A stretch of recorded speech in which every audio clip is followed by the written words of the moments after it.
Hey, folks, we'll get started. Good morning. My name is Larry Jacobs. I am the director of the Center for the Study of Politics and Governance and a professor at the University of Minnesota. The center founded and hosts Minnesota's election administration program.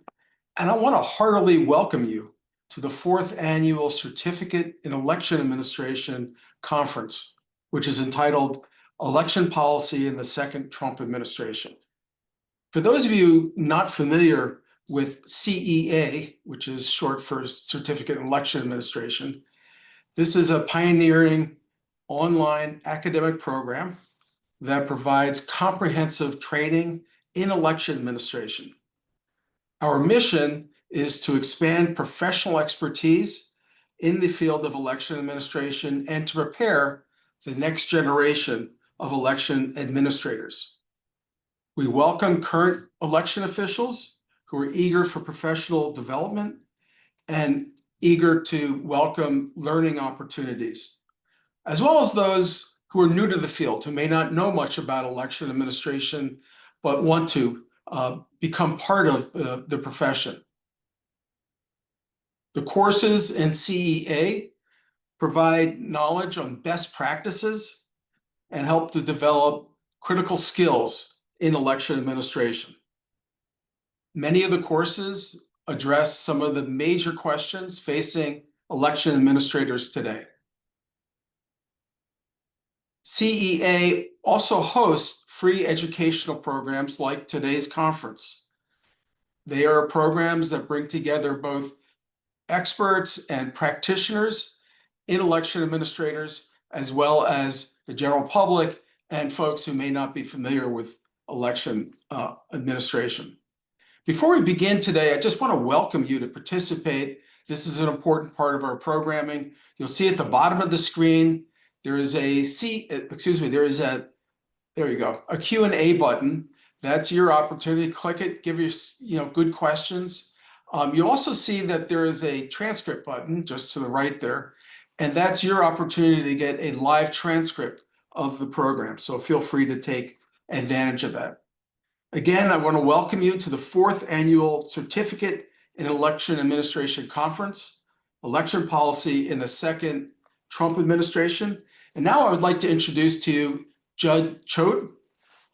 Judd is the Director of Elections in the state of Colorado, and he is an instrumental part of the CEA program.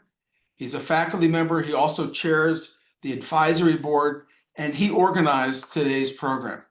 Thank you so much, Judd, for everything that you do. Would you introduce the agenda for today? Yeah, thank you, Larry. I really appreciate it. And welcome to everybody who's joined us. And I really think you're going to have a great experience today learning about elections administration. I'm going to tell you a lot more about the CEA program later on in the day and a break between a couple of the panels.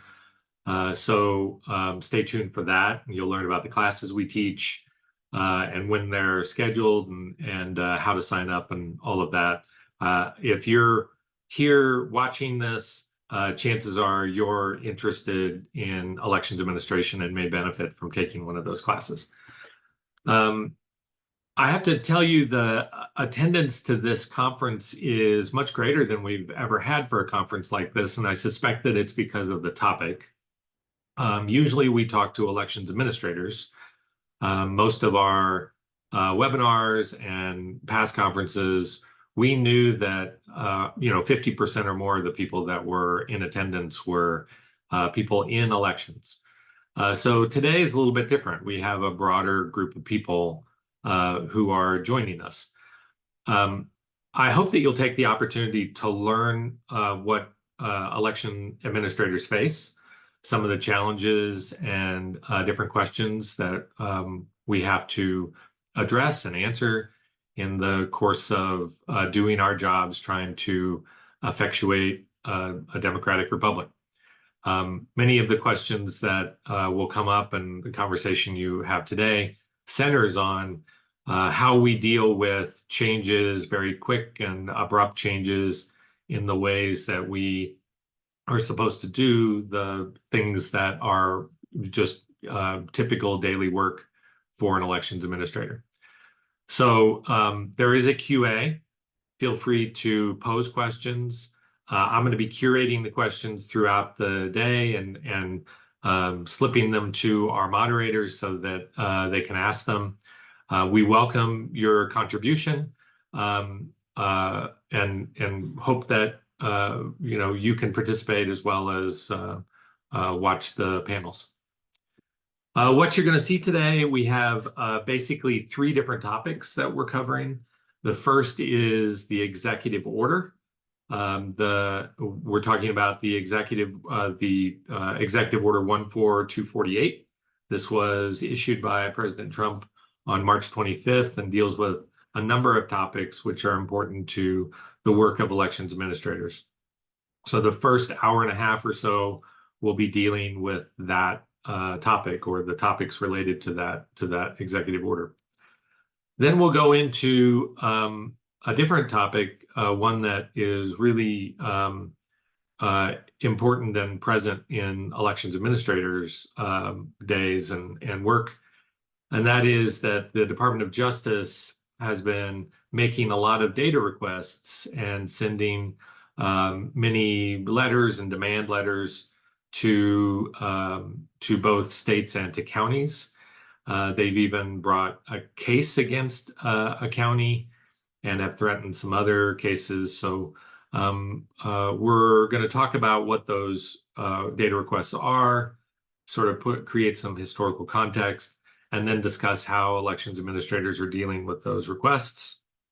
And then the last panel will be on the changes of federal policy related to election security over the previous 2 administrations, the first Trump administration and the Biden administration. The elections officials around the country worked very closely with the Department of Homeland Security and with CISA. CISA was sort of started as a separate entity in the last several years, I think, at the end of the Trump administration. Unfortunately, that relationship has changed over the first months of this administration. And so that panel is about how different jurisdictions are dealing with the changed relationship with the Department of Homeland Security and with CISA, and how we're all sort of picking up those duties and relationships and operating on our own. So that's the run of show. That's what you're going to see over the next couple of hours. It should be a really good conversation. I'm going to switch now and hand it over to our first panel. Our first speakers are Rachel Orey, who is moderating a conversation with Justin Levitt. So let me hand it to Rachel. Thanks so much, Judd. And hi, everyone. It's great to be here with you today. So as a precursor to the rest of the day, Justin and I are going to spend about 25 minutes giving some context around executive orders generally and about Trump's March executive order specifically. And for those who I don't know, my name is Rachel Orey, and I'm director of the Elections Project at the Bipartisan Policy Center. Joining me today for this conversation is Justin Levitt. Justin is a nationally recognized scholar of constitutional law and the law of democracy. He's currently a professor at Loyola Law School, but he served as the White House's first senior policy advisor for democracy and voting rights from 2021 to 2022. Importantly for this conversation, he used to write and review executive orders in that role. So before we dive into the weeds of the president's March executive order on voting and elections, Justin, could you give the audience a brief overview of what an executive order is? Sure. And thanks, Rachel. Before I do, I also want to convey my thanks to the Humphrey School and to the CEA program. This is a magnificent learning opportunity, both for those in the business and outside of the business. And I really appreciate the opportunity to be with you. Thank you all for attending today. And thank you to Rachel for the question. So an executive order from the president is effectively the same thing as a presidential memorandum. Sometimes you'll hear those 2 things interchangeably. And it's a memo to federal agencies about how to execute federal power. There's a lot in there that's really important. An executive order can't change the law. It can't expand upon what the federal government is permitted to do. It can't override a statute or override the Constitution. It's just an instruction from the head of the executive branch to other executive entities about how to use the power that they're given. President Trump has, in a number of different executive orders, uh, more in talking about his executive orders than in the actual text of them, uh, sort of claimed power that executive orders don't have to instruct the private sector or to instruct state and local officials. And effectively, the executive orders are memos from the boss. And if you don't work for a federal agency, then you don't have to listen to them. There are downstream consequences, to be sure. And so a lot of people are paying attention, including those who don't work for federal agencies. But the legal effect of an executive order is only on executive branch officials. And President Trump's March 25th order on elections, same thing. It's just an instruction to federal actors. And some of that is lawful, some of that's not lawful. We'll get into that, I'm sure. Absolutely. So what is in Trump's March executive order? There's lots. It's long. He's written some executive orders that are longer and some that are much shorter. So there's a fair amount in the March 25th order. And as I just mentioned a moment ago, some of it is absolutely within his lawful power. There are three, I think, bigger pieces that the public is focused on that I know many elections officials have focused on. And each of those three things I'll describe in a second is likely not within the president's power. So the executive order purports to instruct the Election Assistance Commission, the federal agency that maintains the National Voter Registration Form, among other things, to change the form to require proof of citizenship, documentary proof of citizenship on the national form that people use to mail in or to send in to register to vote. It's one big thing. It also purports to instruct the EAC, the Election Assistance Commission, the federal body, to review certifications of voting machines, and in particular to decertify machines that have certain features like a barcode.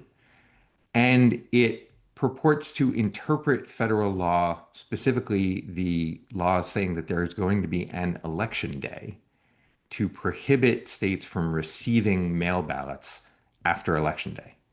Those are the three big things. There are lots of smaller pieces. Many of the smaller pieces are absolutely within the president's authority, but I suspect we'll get into in just a moment.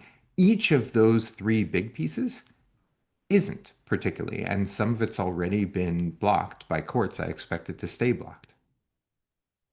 Gotcha. And so in your prior role, you wrote and reviewed executive orders as, part of your obligations on voting and elections in the White House. So clearly there's precedent for presidents doing actions related to election administration through executive orders. Could you talk through some of the historical precedent? What have we seen presidents do executive orders on in the past? How did those play out in the courts? And where does that leave us today? Sure. So it's absolutely right. Presidents have been issuing executive orders since there were presidents, and they've been doing it on a lot of different topics. I think that presidential executive orders in and around the election space are more recent vintage. There weren't a lot way back in prehistory. Many of them have had to do with the extremely limited authority that federal executive agencies have over the voting or elections process. Some of them have purported to direct high-level priorities for the Department of Justice. Totally fine, totally normal. Some of them have talked about federal employees and facilitating the rights of federal employees to vote by adjusting work hours or things like that. Totally normal.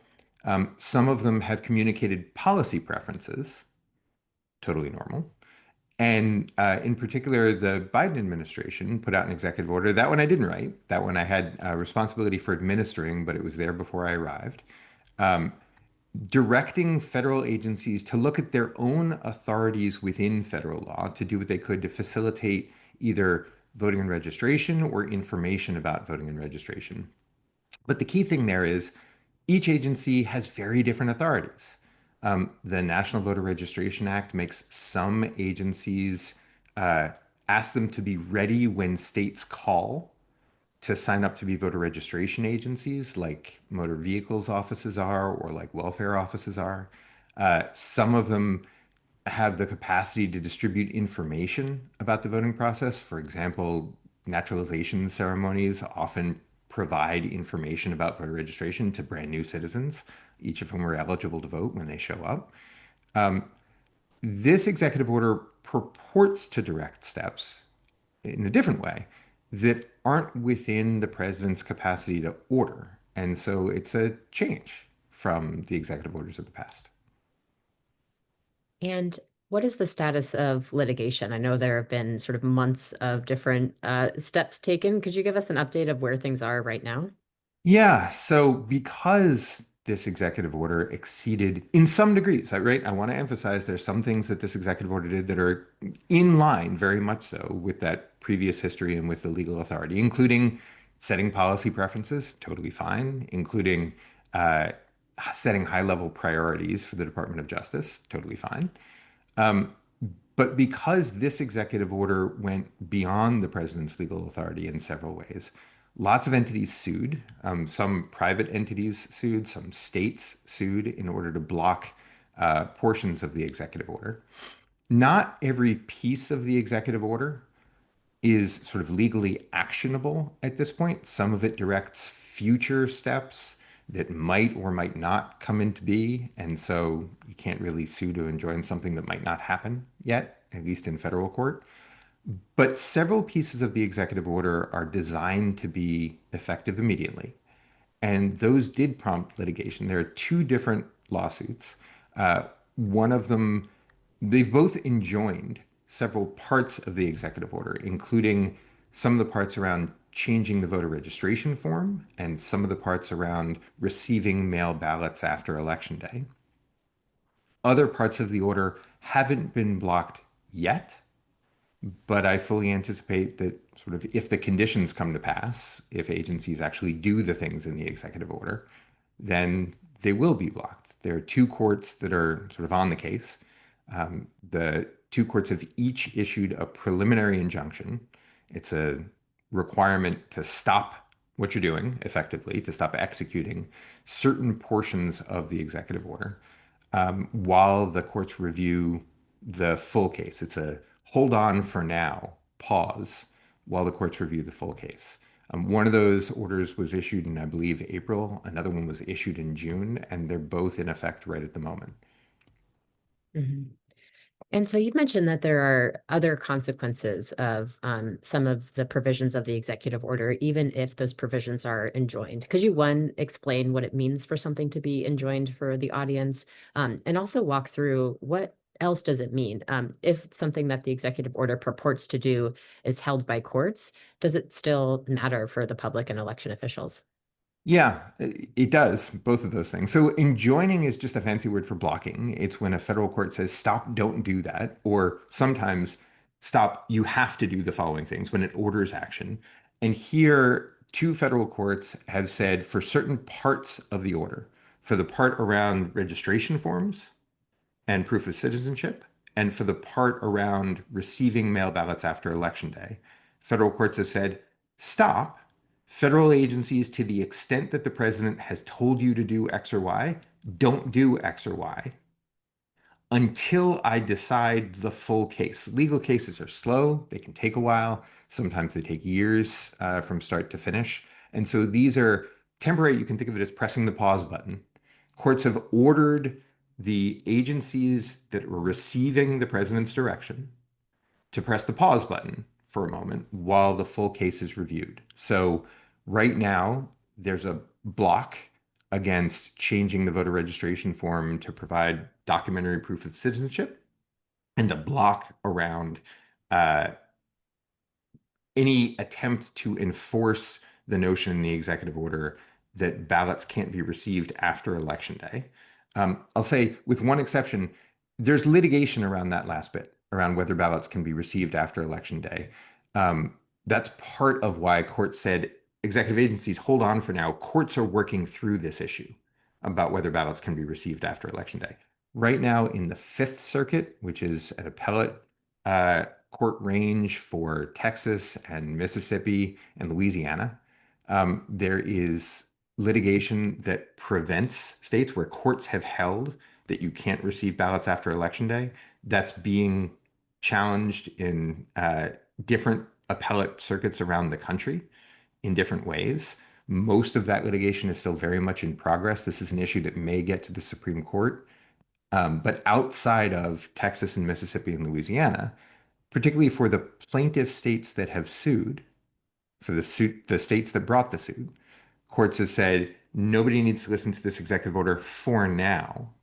But to your question about downstream impact, it creates a bit of uncertainty and a bit of confusion that affects election administrators, that affects a lot of the people listening to this conference, right? There is now some legal uncertainty about whether people will be able to receive ballots after Election Day. The status quo is in every state except for the three in that Southern Appellate Circuit I mentioned, Texas, Mississippi, and Louisiana, do what your state law says. So if your state law says that you can receive ballots that are submitted before Election Day, even if they happen to come in after Election Day, fine. If your state law says the ballots have to be in by Election Day, fine. That's the rule for every state right now outside of the three that I mentioned. In those three states, ballots have to be in by Election Day, but there's continuing litigation over that and some uncertainty about what that's going to mean. And that uncertainty makes a lot of election officials' lives harder. They have to plan both for complying with state law and then complying with a change if federal law requires it. They have to plan for communicating that information to voters. And so I know I'm not alone in hoping that the legal issue is resolved speedily across the country. In some of the other portions of the executive order, I mentioned changing the voter registration form to provide documentary proof of citizenship. That's blocked. I mentioned the president ordering the Election Assistance Commission to decertify machines. That's not yet been blocked because the EAC hasn't done anything yet. I think that portion of the executive order is also unlawful and will be blocked if it's implemented. But even the notion that registration forms aren't doing their job or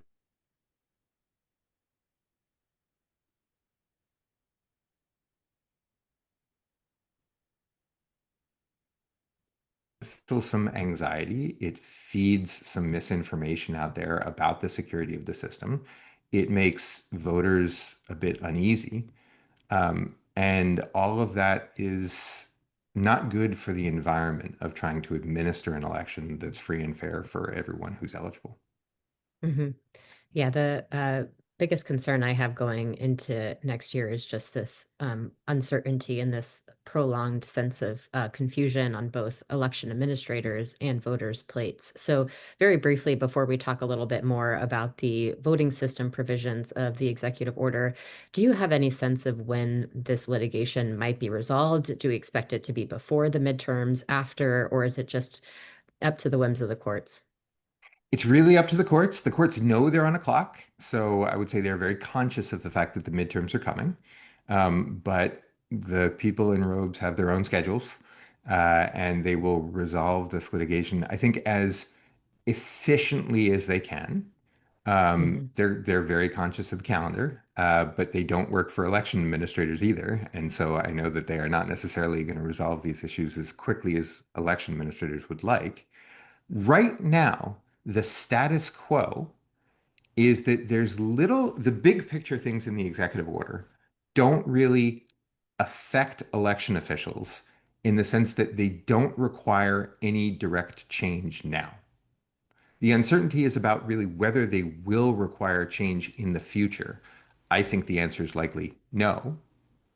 But right now, the status quo is, again, outside of those three states where a court has already issued an order, everybody do what you've been doing and follow your state law. And that's in part because federal executive orders can't change state law. They can't change federal law. And so, despite the president's policy preferences, they have no legal effect and can't tell state and local election officials what to do. They have to wait Mhm. for something else to happen first. And that something else has been blocked by courts, and I think is largely going to stay blocked by courts through the election cycle. So I know uncertainty is not great, but if I were guessing, I think that the toughest part is going to be telling constituents, telling would-be voters, telling the public that things are as we left them during the last election, that the status quo has remained despite some communications and messaging uncertainty coming from the federal government. But the actual Mhm. legal obligations of absolutely everybody on this call have not changed. Yeah, and so one of the parts of the executive order that I've found in conversations with election officials to be the one they're most worried about communicating to voters is Section 4B that directs the Election Assistance Commission to make some updates to the federal voluntary voting system guidelines, which are a set of voluntary standards that states can choose to adopt in how they procure and adopt their voting equipment, and then also to potentially decertify some systems certified to prior standards. There's a little bit of ambiguity about what that prior standards mean, but effectively, some voters are perceiving this as a ban on voting equipment that has barcodes, even if that's not exactly what the executive order says or what the voluntary voting system guidelines can do. So can you talk a little bit about both, is it legal for the administration to direct the EAC as a federal agency to take action? And two, what are the legality of these provisions on the voluntary voting system guidelines? Yeah. So the short answer is no, it's not legal. I know there'll be a whole panel expanding on that short answer in just a few minutes. Very briefly, the Election Assistance Commission was set up as an independent agency by Congress with bipartisan representation and a supermajority requirement to make sure that no single party, no single actor could control what they do. They are designated in statute as independent, which means they make their decisions on their own. And I think it's not lawful for the president to direct them to act. The president can request, just like I can request, but they don't have to listen to me and they don't have to listen to the president. Um, Separate from that, there are doctrines of administrative law that are not just decades old, that are effectively centuries old, uh, that say that the president can't direct an outcome if there's a process for receiving data and then making decisions. We have agencies in order to use their expertise, in order to use their scientific knowledge. There are robust provisions for the Election Assistance Commission in statute to consult with technical and scientific advisors, including those who are nonpartisan, including those who are bipartisan, including some of the people on this call, to make decisions about these guidelines, which, as you flagged twice, I think, are voluntary. They do not determine what election officials use. They're just guidelines that states can choose to follow or not. The president can't direct an outcome. He can ask the Election Assistance Commission to review machines. He can ask them to make determinations, but he can't say, you have to not only follow the data, you have to come to this outcome. That's not legal. We don't have agencies that the president can tell what the answer is before we get to ask the questions. But beyond that, again, as you flagged, whatever the EAC does is voluntary. There are, to my knowledge, 11 states that have chosen to put their own purchasing programs and machine programs to follow the EAC. There are a bunch of others that pay a lot of attention, but that haven't tied their machine purchases to the EAC. Those 11 states could change their minds about whether they follow the EAC at any point. But really, the decisions on machine purchasing and certification are a product of state law and often local, county, or municipal governance. And it's often the case that local election officials make the decisions pursuant to certain guidelines in state law about which systems to buy and which systems to deploy. And that's going to continue being the case. There's no authority to direct state or local officials to use particular machines at all. The challenge, as you flagged, is convincing the public that this executive order doesn't mean what it purports to mean, or that doesn't mean what it doesn't say. The executive order doesn't say that all machines will be decertified if they have certain features. It wouldn't be illegal even if it did say that. But the challenge is cutting through a lot of misinformation out in the public as to whether machines are reliable. They are. And whether the machines that are being used are sort of subject to the rigorous auditing and testing and all of the other regulations that you all on this call know really well in your own states about how to use what you decide to purchase. Mhm. Great. We have about 2 minutes left. So in our last bit of time, I know our next panel is going to go into the weeds on the executive order and how it impacts election offices, likely focusing deeply on the voluntary voting system guidelines. And so what would your main takeaway be for election officials listening in on the call about what they need to know about the legality of the executive order and maybe any recommendations on how they can communicate about that to their voters? My main takeaway is that the president's not your boss. And the Constitution from the get-go said that the president's not your boss. The executive order is a memo from the boss, but not to you. And it's a memo from the boss to ask federal officials who don't control your process to do things that they are not likely authorized to do, and in some cases have been affirmatively blocked from doing. So my suggestion is, although you have to navigate a communications environment that's made much trickier by this executive order, you don't actually have to listen to it. And you certainly don't have to change your current practices to conform to anything it purports to require. Where the executive order has some legal authority, it's directing federal officials to investigate things or to look into things or to provide reports. But the big things that are sort of in the public atmosphere at the moment, the things that people are worried about, the things that people are focused on, aren't orders to you that have any legal effect. And so focus your efforts as they've been focused on abiding by state and federal law handed down by your state legislatures, handed down by Congress, handed down by the courts, and try to communicate as transparently as you can about what you're doing to follow those laws. And let people know that the executive order isn't an instruction to you, and so you're abiding by your oaths of office in executing the election according to the legal structure you've been given. I know that's a challenge. I don't mean to minimize that, but really stay the course. I don't think the executive order changes much that you have to do, although it may change how much you talk about what you have to do. Great. Well, thank you very much, Justin. I've learned a lot in this conversation, and I'm excited to continue this event throughout the day. I'm going to go ahead and pass it back to Judd to set us up for our next panel. Hey, thanks, Rachel. That was fantastic. Justin, really appreciate it. And if you love Justin, just wait an hour. You're going to get to see him again. My apologies. In addition to working for the White House, he was also at the Department of Justice. So he's the perfect person to tee up the next conversation after this one. So let's shift to the larger panel where we'll do a deeper dive on these issues that Justin outlined. In this next panel, we've got Amy Cohen, Bo Dahl, Ryan Macias, and Howard Knapp, as you can see on the screen there. And I'm going to hand it over to Amy. Thanks, Judd, and thank you to the Humphrey School for having me. I'm really looking forward to this panel.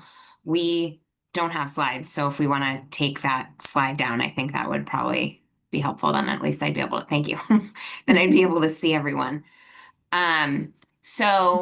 We are joined today, or first of all, I'm the executive director of the National Association of State Election Directors, and my members are in all 50 states, DC, and the 5 US territories. And I'm excited to be joined today by 3 current and former members and people I really enjoy. And so I know this is going to be a really good conversation. And I also want to thank Justin for doing such a great job sort of teeing up some of the big picture issues. We're definitely going to be referring back to some of the things that he said. So first we have Bo Dahl, who is the former director of elections for Arizona Secretary of State Hobbs and was the general counsel for Secretary Hobbs. And then she followed now Governor Hobbs to the governor's office and was the general counsel for Governor Hobbs and is currently an attorney with Coppersmith Brockelman in Phoenix. And we are joined by Howie Knapp, who is the Executive Director of the South Carolina State Election Commission, which makes him the Chief Election Official for the state of South Carolina. And last but certainly not least, we are joined by Ryan Macias, who is the former election technology analyst for the California Secretary of State and the former acting director of the EAC's Testing and Certification Division, former cybersecurity and election technology consultant for CISA, and the current owner of RSM Election Solutions. So we're covering a lot of ground here today. So first, for everyone, and I guess I'm gonna start, I think, with Ryan, and then we'll go from there. But what were your initial reactions when you first heard about the executive order in March? I know what my first reaction was, and so in mixed company, I'll ask what was your first reaction? Yeah, thank you, Amy. You know, my first reaction was looking at the legality. Obviously, I'm not an attorney, and Justin just dug into, you know, the legal issues. But it was a sigh. I was trying to understand exactly what it meant, trying to figure out the breadth of everything that was in the executive order. But then ultimately started digging into the sections that were related to the technology and security. So specifically Section 4 and Section 6, to take a look at it and understand what, if anything, these recommendations from the president may be able to be implemented. And then also to understand which portions of it just could not. And so talking to a lot of elections officials about that, and I know we'll dig into that in just a minute, but that was my initial reaction. Thanks. And Howie, as a chief election official, what was your first reaction? So when I first heard about the executive order, I had a lot of questions, and we continue to have a lot of areas that still require clarity. In South Carolina, changes to election law traditionally come through our General Assembly. And so we're kind of working with some of the members of our General Assembly to amend certain sections of our election code to conform with some of the aims of the executive order. But you know, what we need from a state level is clear guidance and timely communication from the feds. That's going to be essential. To be quite honest, getting the same answer about what this or that means from different entities at the federal level is just not happening right now. So that was our initial reaction. That continues to be our current reaction. So we're kind of in a holding pattern right now. Thanks. And then Bo, from where I think you were still in the governor's office at the time. So what was your reaction? Yeah, thanks so much, Amy.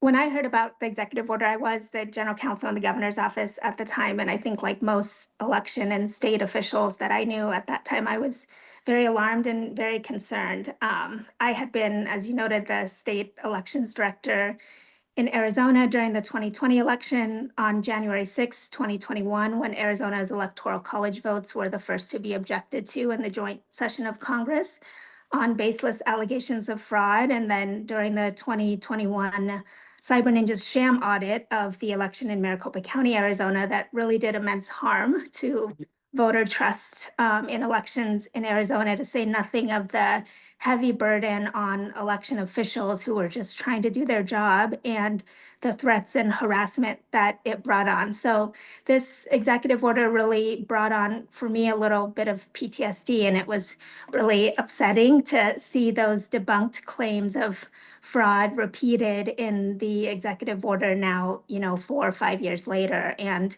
magnified again in this way. So it's like, are we ever going to move past 2020?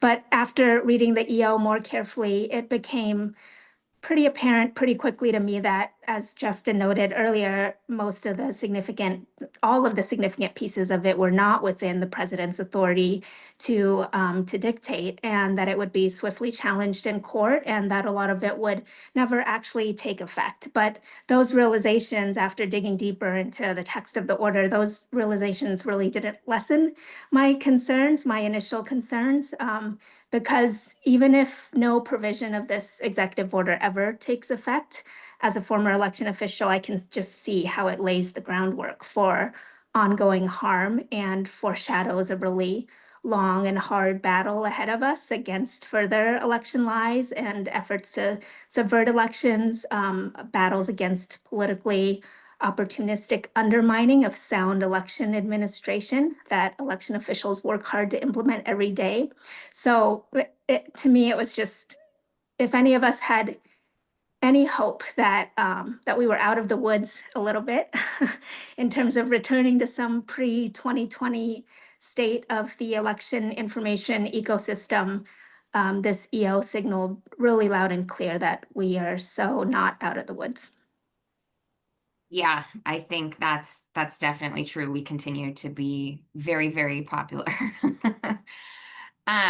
So digging in a little more into some of the sections of the EO, you know, when we talk about documentary proof of citizenship, Arizona is always the state that we talk about because it's been the law in Arizona for some time now. So Bo, can you talk a little bit about how it came to be in Arizona and how it works really in practice for election officials and voters? Like, what does it mean on the ground? Mm-hmm. Yeah, happy to talk about proof of citizenship. We've had it for a long time in Arizona, as you know, Amy. So it actually came about through a citizen initiative in Arizona in 2004. I think we were the first and only state requiring that for a while. And then there was as with other significant changes to election procedures, it was subject to a lot of litigation, culminated in an important 2013 US Supreme Court ruling called Arizona versus Intertribal Council of Arizona, which has featured prominently in the recent litigation over Section 2A of the executive order. But the Supreme Court there in 2013 held that the National Voter Registration Act requires Arizona, despite this citizen initiative that had passed requiring proof of citizenship, the federal law requires Arizona to accept and use the federal form and prevents the state from imposing additional proof of citizenship requirements to register for federal elections using the federal form. But the state, of course, can require proof of citizenship to register to vote for state and local elections. So that's how we arrived in Arizona at having this pretty complicated bifurcated voter registration system. So on the one hand, you have our regular portion of the voter registration list where Arizonans who provide proof of citizenship, they are registered as full ballot voters. They're eligible to vote in all races, federal, state, and local. If you don't provide proof of citizenship, you're registered as a federal only voter. That means you can't vote in state and local races, and you would get a ballot that only has the presidential and congressional contests in it. So I think right now we have about 45,000 federal only voters on the list. That's less than 1% of the state's voter registration rolls, just for context. And of course, for context, I have to stress that actual cases of non-citizens illegally voting are exceedingly rare in Arizona or anywhere else in the country. There's just no evidence that it's happening at any meaningful level. So Arizona's had this requirement for over 20 years. It should be a well-oiled machine, should be smooth sailing from an implementation standpoint at this point, right? Wrong. Some of you may have read about what happened in Arizona last year and the Arizona Supreme Court's ruling on it right before ballots were to go out for the November election. And we'll talk a little bit about where things stand now, which almost a year later is still in some limbo. And I'll disclose that I was very closely involved with in handling this matter for the Arizona governor's office when we were dealing with it. And I'll also disclaim that, the opinions I'm sharing here are obviously my own and not the governor's office's. But to understand what happened last year and to see how, this has worked on the ground, you have to back up a little bit. In Arizona, we actually have a pretty voter-friendly citizenship proof process because we accept licenses as valid DPOC, and our voter registration system talks to the MBD system so it can transmit that license information directly. The voter doesn't have to submit anything if they have an Arizona driver's license that indicates that they are a US citizen. So it's much easier for voters than what seems to be contemplated by either the SAVE Act or the president's executive order, which would require voters to actually submit a photocopy of the proof. So the vast majority of Arizonans register online and their proof of citizenship is automatically transmitted. But only licenses that are issued after 1996 can serve as valid proof of citizenship. And why is that 1996 date significant? It's because that's when Arizona started requiring proof of citizenship to get a driver's license. And the systems talk to each other, and the interface was designed to notify election officials that are processing registration forms if the license is issued before 1996, so they know not to use that license as proof of citizenship.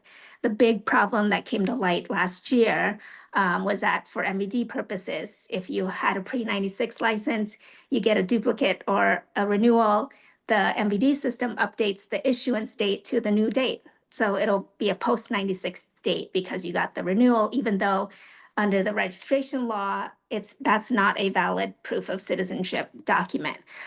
This was widely reported as an MVD data error or glitch, but this logic was actually perfectly correct and necessary for MVD functions and data needs, but the problem was in how the systems talk to each other. And for voter registration purposes, it meant that people in this bucket, they weren't flagged as having pre-96 licenses. So election officials erroneously relied on these licenses to register people as if they had provided full proof of citizenship when they had not.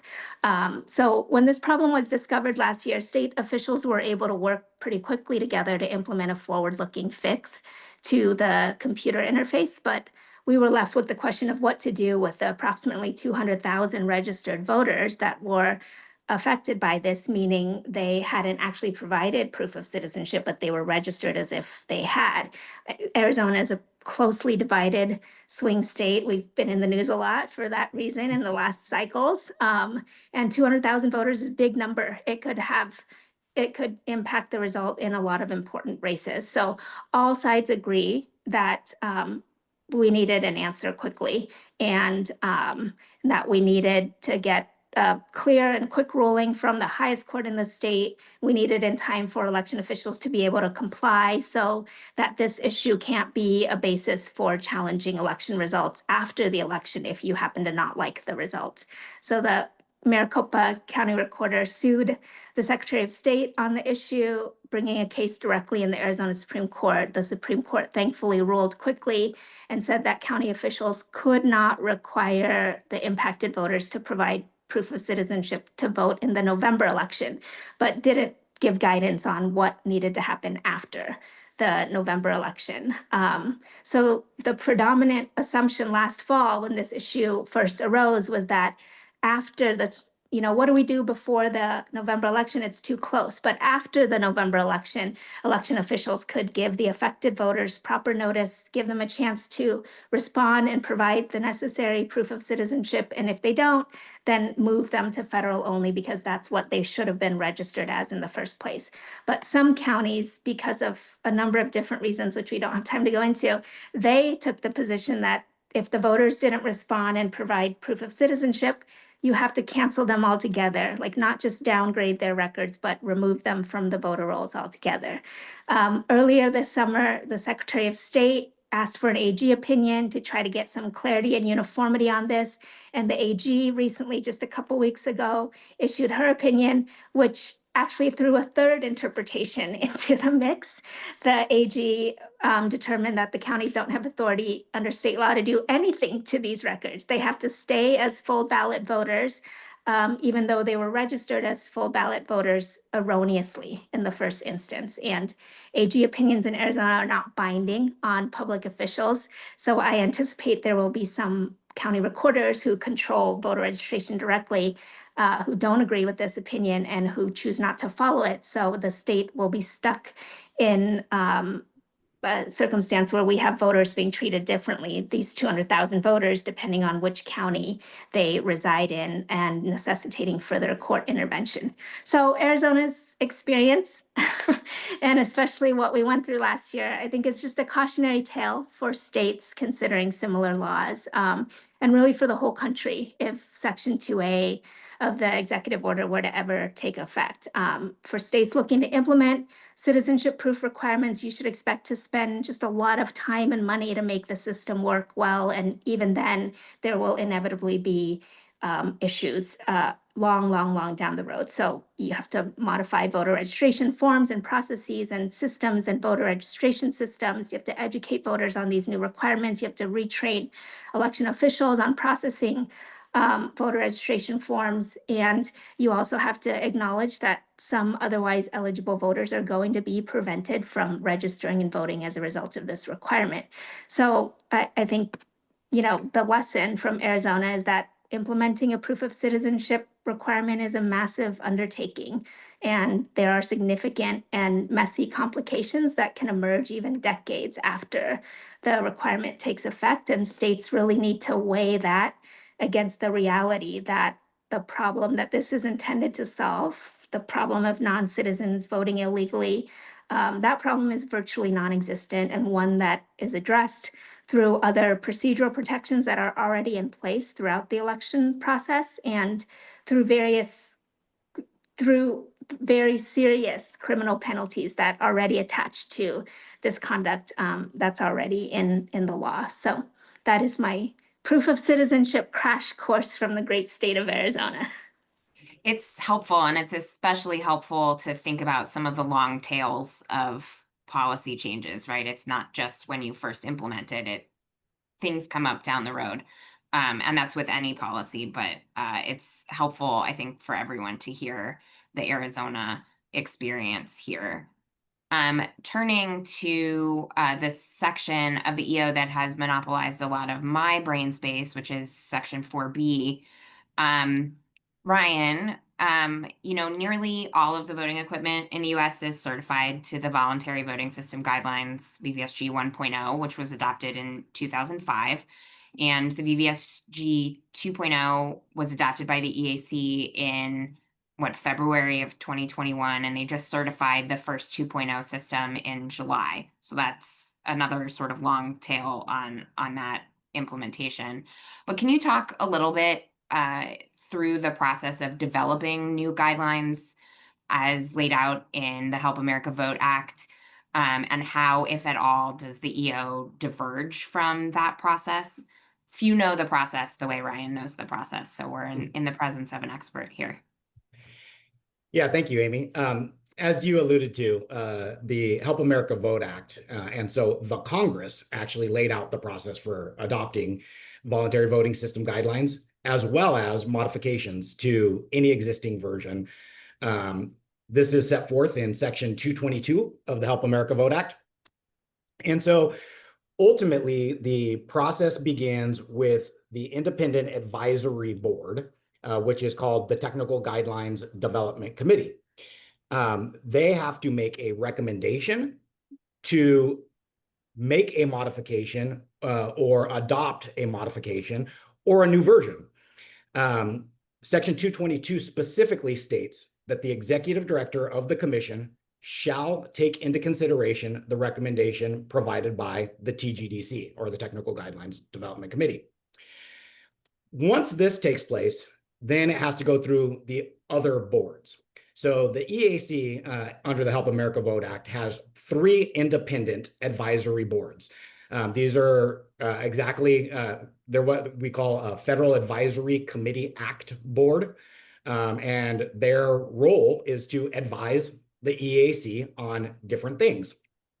And so once the TGDC, as an advisory board, an independent advisory board, advises the EAC to adopt a new version of the VVSG or a modification to the VVSG, The executive director then sends it to the other two boards, the Board of Advisors, as well as the Standards Board.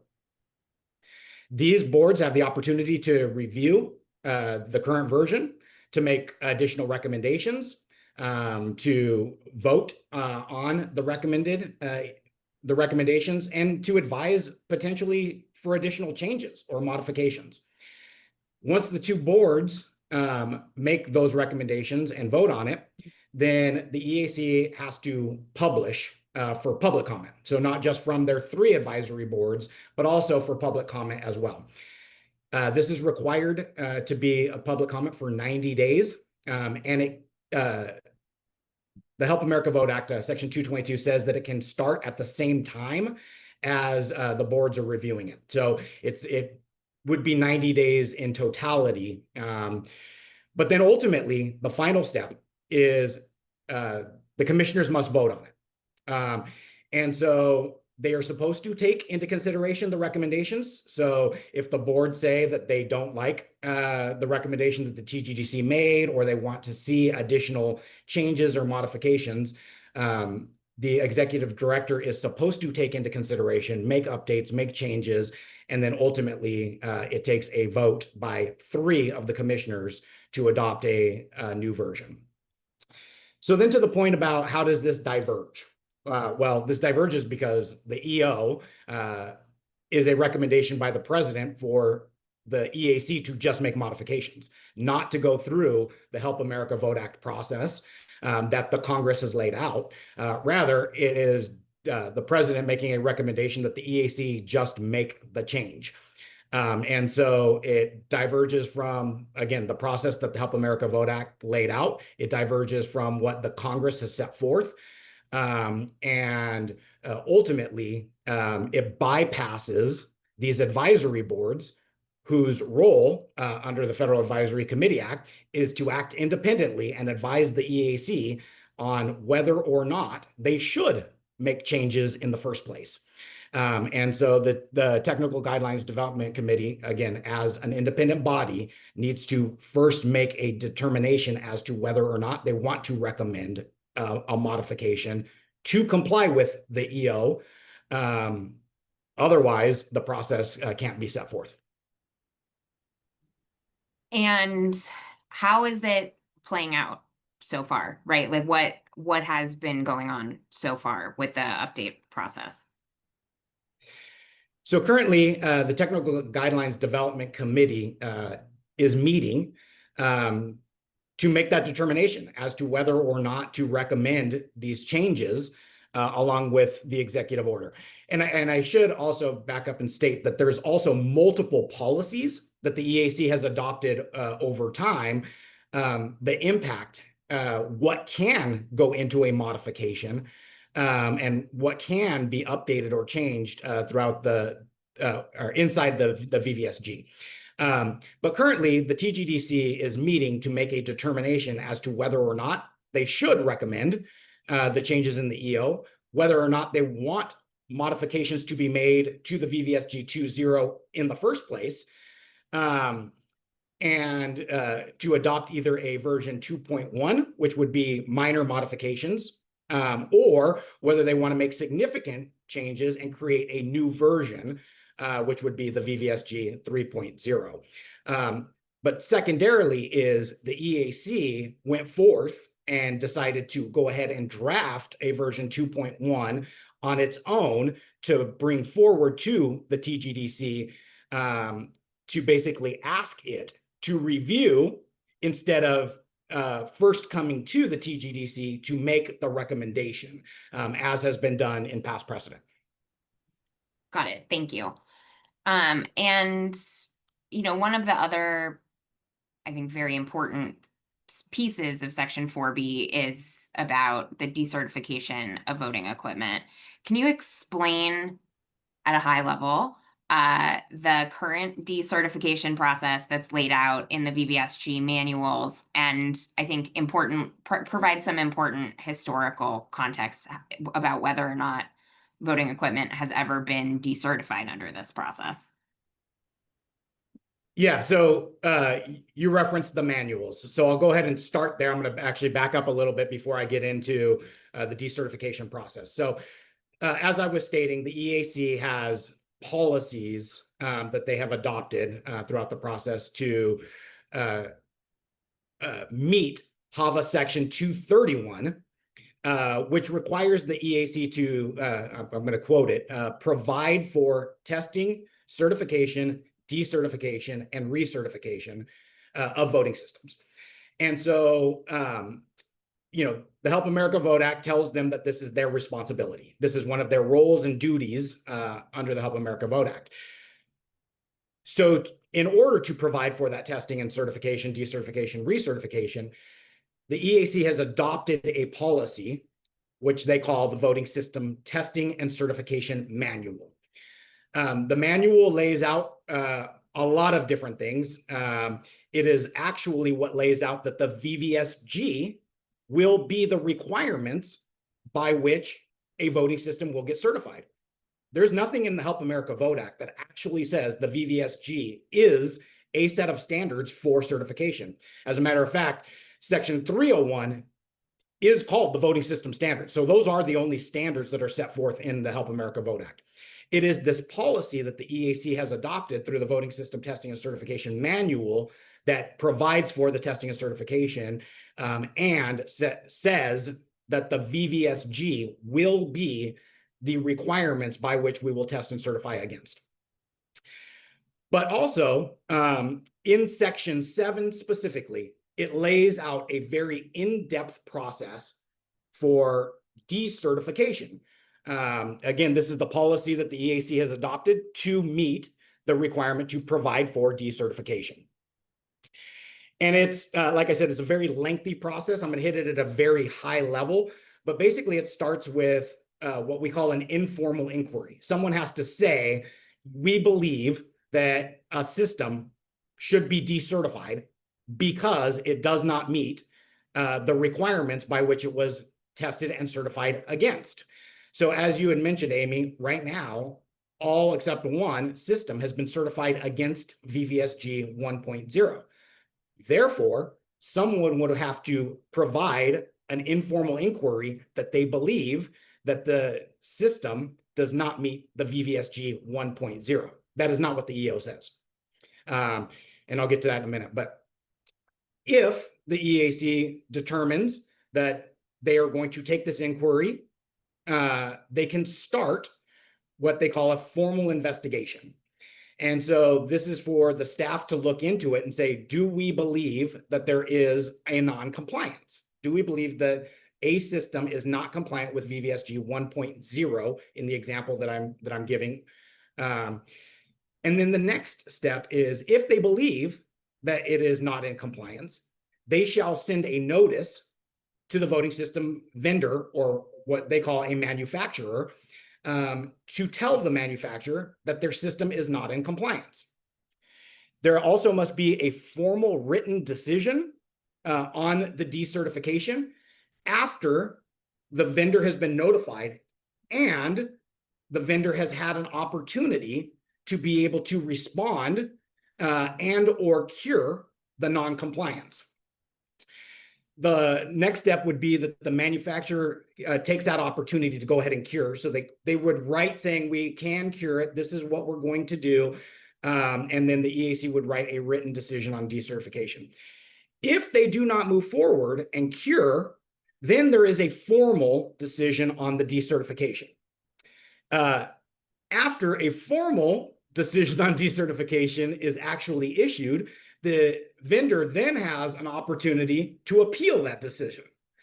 Once the appeal goes forward, then there is a final decision by the commission to basically write their decision on the appeal.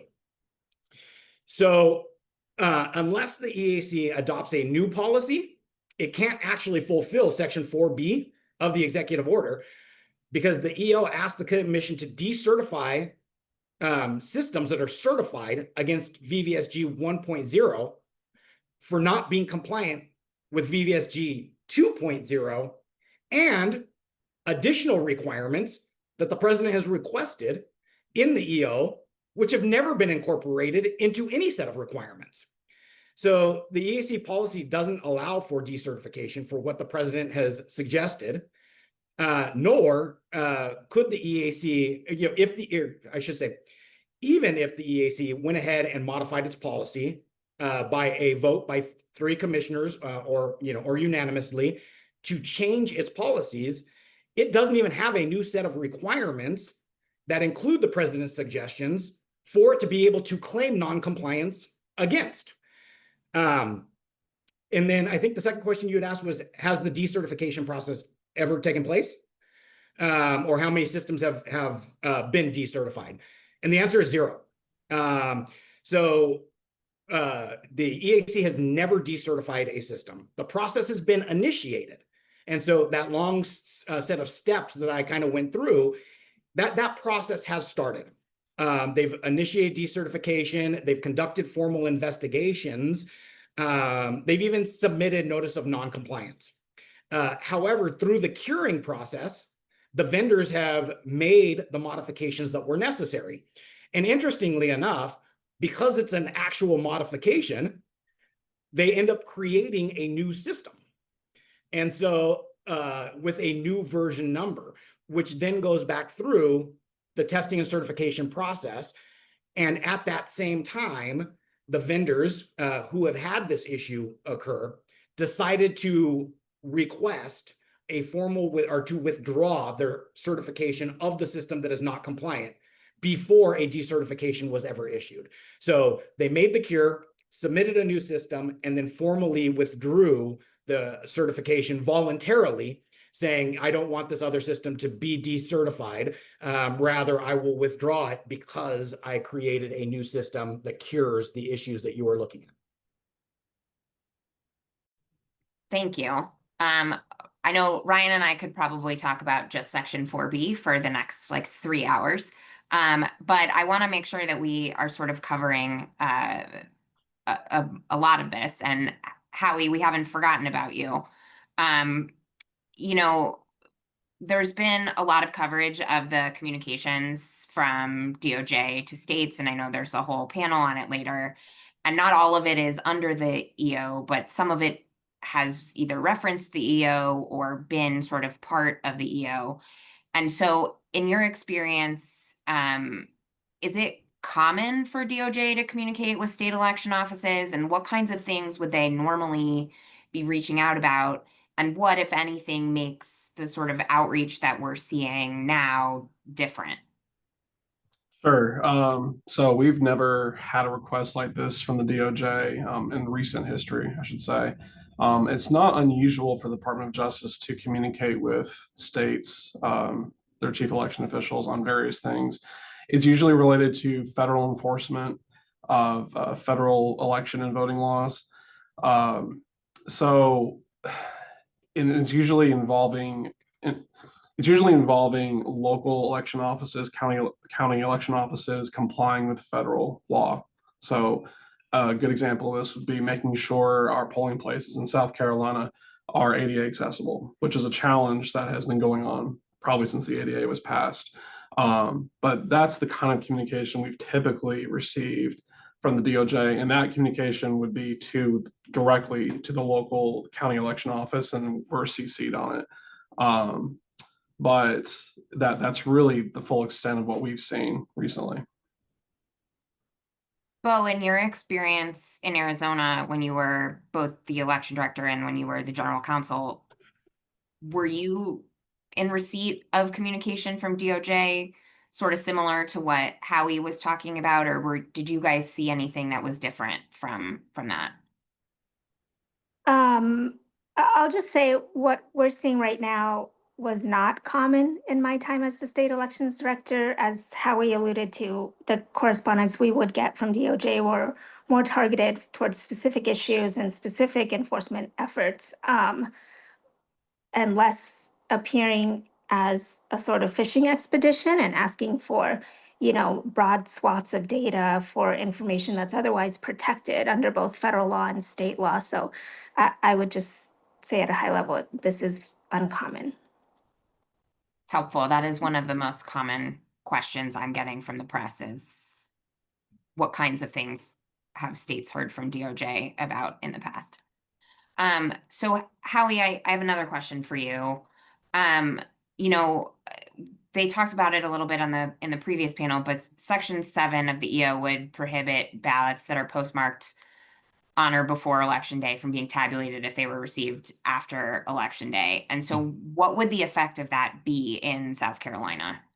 So in South Carolina right now, our current election law requires all ballots must already be returned by 7 p.m. on Election Day. The only exception to that would be UOCAVA and the voters who are covered under the Uniformed and Overseas Citizens Absentee Voting Act.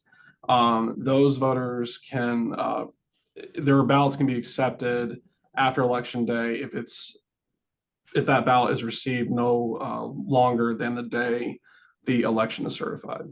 So that could be a few days to a week later, but that's frankly a very small segment of our voting population, our UOCAVA voters. So it's, when it comes to the post office, there's a lot. I mean, I'm not going to go into all the issues we've all had with the post office in the last 2 presidential election cycles. But we've had issues. So I think this part of the EO actually misses a bigger problem with just absentee voting in general, and not absentee itself, but just the post office and the large number of issues we've had in our state. I don't mean to co-opt the question, but that's really when we read that in South Carolina, like I said, we largely already comply with that, but we've had major problems with absentee ballots in terms of relying on the USPS to do their part. Yeah, I think that experience is echoed by states across the country. So Bo, you left the governor's office not that long ago, and in most states, the chief election official is a separately elected constitutional officer. But do you have a sense for how governors generally are reacting to this EO? I know there's been a lot pushed onto states over the last few months, and certainly a lot of EOs that directed at states, but I'm curious specifically about this one, what your sense is for governors broadly and how they're responding to this or feeling about this. So even though governors are not the chief election official in our states, they still often play a really important role in elections. So for example, many governors, like in Arizona, play a role in the official canvass of the state election results. And in Arizona, the governor approves the state's election procedures manual, which is kind of the nitty-gritty in the weeds rule book that is binding on state and local officials and how they administer elections. So all that's to say is governors are still important actors in election matters. And as to the EO, I think in the current political environment, the response from sitting governors has been sharply divided along partisan lines. It mirrors the broader kind of national battles over voting rights and election administration. You see Democratic governors largely taking a public stance against the EO and often working with or otherwise supporting their AGs and secretaries of state in litigation and messaging, expressing those concerns. And then we see Republican governors, on the other hand, either endorsing the EO or staying quiet, and some portraying it as being consistent with election integrity measures that are already in place. So I guess I'd say it's not been all that different from responses we're seeing from sitting AGs and sitting secretaries of state. But among former officials, though, I think across the board, governors, AGs, secretaries of state, we're seeing more bipartisan concerns raised about the EO's overstep and the potential for it to harm election administration and election integrity generally. Thanks. And Ryan, I have a variation on the same question for you. What are you hearing from the election technology vendor community about the EO? We talked about voting equipment earlier in this conversation, but in addition to Section 4, Section 6 of the EO talks about DHS and the EAC reporting on the security of all systems used in the voting process, which is a much longer list, I think, than people might realize. So what kinds of things are you hearing from our technology community? Yeah, so we're really not hearing a lot about Section 6 specifically. And I think the reason is, Amy, you're talking about, that there's a lot of technology that is used in election infrastructure and in the conduct of elections. But ever since the designation of critical infrastructure, CISA, the Cybersecurity and Infrastructure Security Agency, and I know there'll be a panel on them later, but they have already been conducting risk assessments on all of election technology and all of election infrastructure since that designation. And so they are an agency within the Department of Homeland Security. So basically what is mentioned in Section 6 is for CISA to continue doing what it's already done. I think back to some of the risk assessments that CISA has already conducted on voter registration systems, election results reporting, on technologies used to facilitate mail-in voting, on electronic ballot delivery and return technologies. And many of these were worked in coordination with the EAC. So again, if you look at Section 6 of the EO, it says that DHS, in coordination with the EAC, shall assess the risks of these technologies or take a look and write a report. Well, those reports are written on an ongoing basis every single year. And the risk is being assessed on an ongoing basis by CISA. So, but what I think the fear from both vendors and elections officials alike is to what extent DHS is gathering the data to assess. So to date, all CISA services is voluntary, but what we're hearing right now is that, either the DOJ or the DHS are coming out and saying, are requesting of states that they turn over their systems, that they turn over their data so that they can conduct these types of assessments. Previously, it was always very voluntary. We said CISA,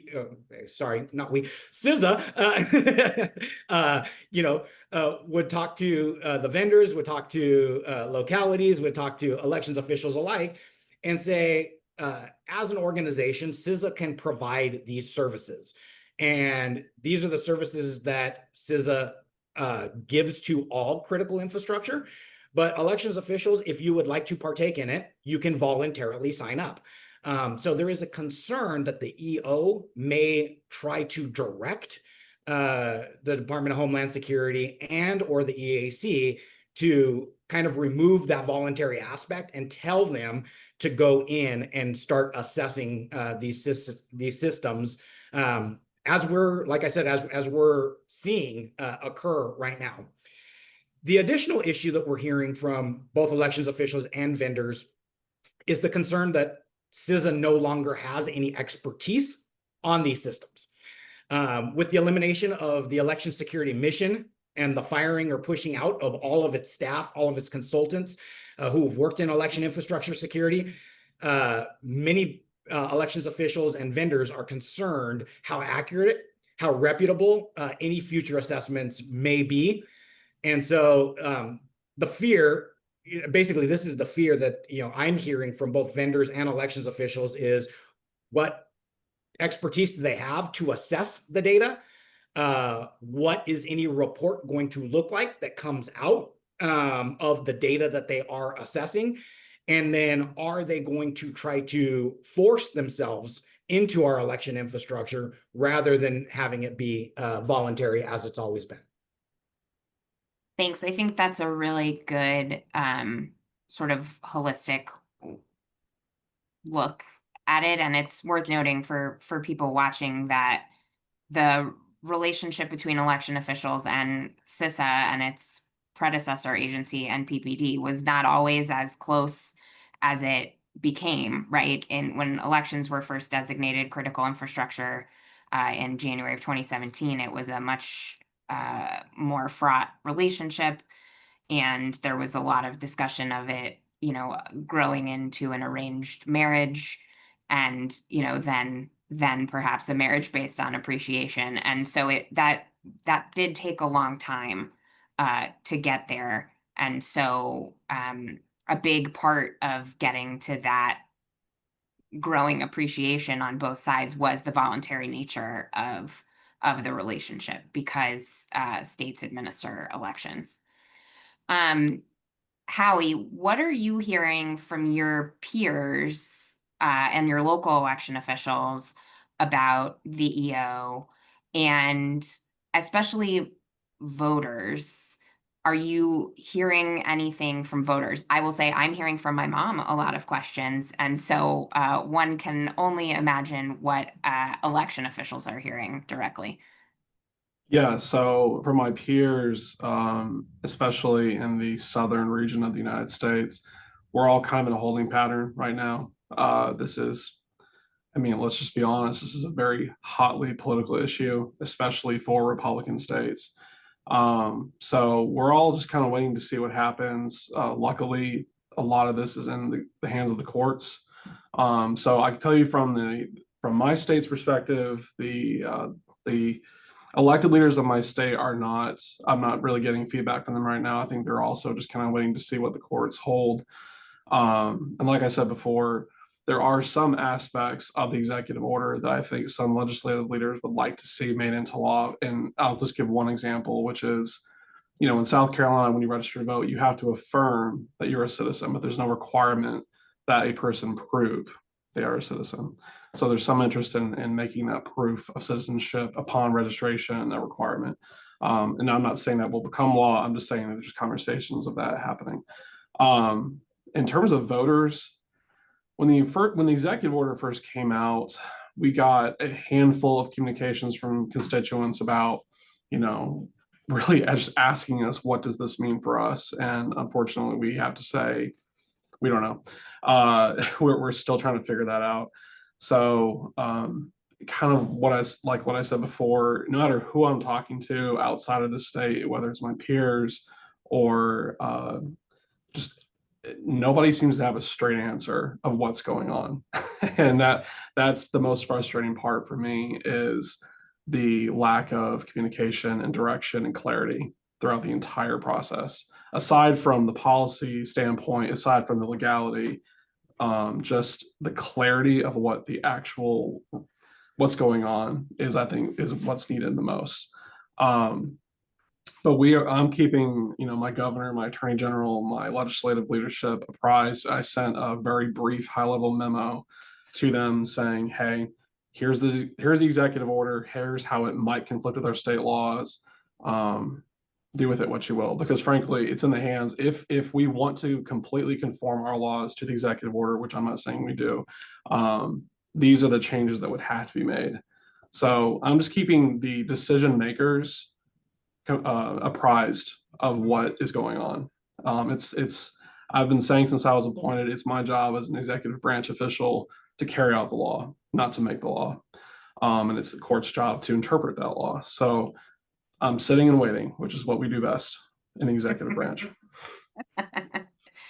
Ryan, I guess I'll ask this question of you too, because I know you are in touch with a lot of local election officials, in particular nationwide. Like, what are they hearing from voters about VEO, or is my mom the anomaly? No, I think there's a lot of questions. Again, there's a question of the legality of it in the first place. I think we're seeing a lot of that kind of in the chat and the Q&A that we have right now. Is, first and foremost, is this legal? But that's usually the people who are paying very close attention. Then there are, the everyday voter. And what they are hearing is that this is required. And so there's this kind of constant confusion of, particularly, around 4B, around the barcodes and so on and so forth. It's like, well, my state has barcodes. Does this mean my system is going to be decertified? Does this mean that my system is not secure? Does this mean that my vote will be illegitimate if I vote with a system that has a barcode? And so on and so forth. So I think there's, what elections officials are trying to do is describe, as Howie just did very eloquently, is, we're in a wait and see pattern. We're waiting to see what happens. States have the rights, under the Constitution. And so if it is not a state law, then it is likely not going to occur. But then you're also seeing some local jurisdictions whereby they're being pressured to make the changes. And so that's creating additional confusion amongst the voters in those specific states. It's like, well, my county next to me changed to implement a new system because their old system had barcodes. How come my county's not doing that? And so, I think ultimately there is a lot of confusion amongst the voters. And I can only see that getting heightened if we do not get kind of clear guidance or clear answers as to the legality of it in the first place, so that we can come out and say, no, this, the EO is no longer being implemented, and this is why and how. And so again, but I also think that that's part of the reason of the EO. I think kind of the underlying purpose is to create that chaos, to create that confusion, to create that distrust in our overall elections process. So we're coming up on time here, but I want to just go back to all three of you for any sort of closing thoughts or prognostications about where you think this is going to wind up. So Bo, I'll start with you, and then we'll go to Howie. I think I agree with Justin from the opening that at the end of the day, the operative provisions of this EO are not ever going to take effect because they're far beyond the scope of the president's authority. And we're really going to have to count on our state and local election officials, as we do for every election cycle, to hold the line and to continue to implement their abide by their state laws and to administer free and fair elections for Americans all over the country. And I have faith in that, although it's going to be hard work and it's going to be 2020 probably times X all over again. Thank you. Howie, any closing thoughts or prognostications? Yeah, I wish I had a crystal ball, and if I did, I would not have this job. But I would say, I'm not going to rule out that the EO is overturned by the courts or what have you. But I'm also not going to rule out the possibility that Congress passes a law that essentially enacts the major provisions of the EO. So that's always a possibility. And if that happens, Congress does have the authority to make the rules when it comes to federal elections. And, I think this is going to be a much longer conversation than maybe any of us really appreciate. I think from the administration of election standpoint, I actually think this might help some vendors. I think we're going to see an increase in vendors having direction now we know what kind of equipment we have to create. And that's going to create more of a push for states. And I come from a top-down state where we have a statewide voting system. All the counties have to follow the same rules. So that's my perspective. I can see vendors taking advantage of the chaos and pushing to sell voting equipment that does comply with the executive order. Now that's gonna have to come. Somebody's gonna have to pay for that. But I can see that being a thing in the next year or two. So sometimes the best thing for us to do is nothing, which is what we're doing right now, and just waiting to see what happens. But I'm not ruling out, whatever happens with the executive order, Congress is still there. So that's always a possibility. And we'll go Ryan with the last word, which is always a dangerous place to be. Yeah, I mean, obviously, the courts are going to make the determinations. I have to defer to Bo and Justin as the experts on that, where that will turn out. And I'm going to second what both Howie and Bo said in regards to the conduct of the election. It is going to be another free, fair, secure, accurate, accessible election conducted by elections officials, because it is their job, it is their duty, it is what they spend every single day doing. But it's not going to be easy. It's going to be very difficult for all of us that are in the election infrastructure community. But it's going to be extremely difficult on them conducting it. because of the chaos and confusion that the voters are going to have. But ultimately, like I said, we'll have free, fair, secure, accurate, accessible elections moving forward as we have in the past, because of the dedicated elections officials who, do this every single day. So I'm thankful for them being there, and all of us will continue to try to shore up and get past the chaos and confusion and inform the voters how secure and accurate those elections will be. But ultimately, we'll have a free, fair election. Thank you. And thank you again to Bo, Howie, and Ryan for joining us, and to Judd and the Humphrey School for putting this together. And with that, I will turn it back to Judd. Hey, thanks, Amy. That's great. And I really appreciate the wonderful conversation. Howie, Bo, and Ryan, you were fantastic. We really appreciate the deep dive on all the elements of the executive order.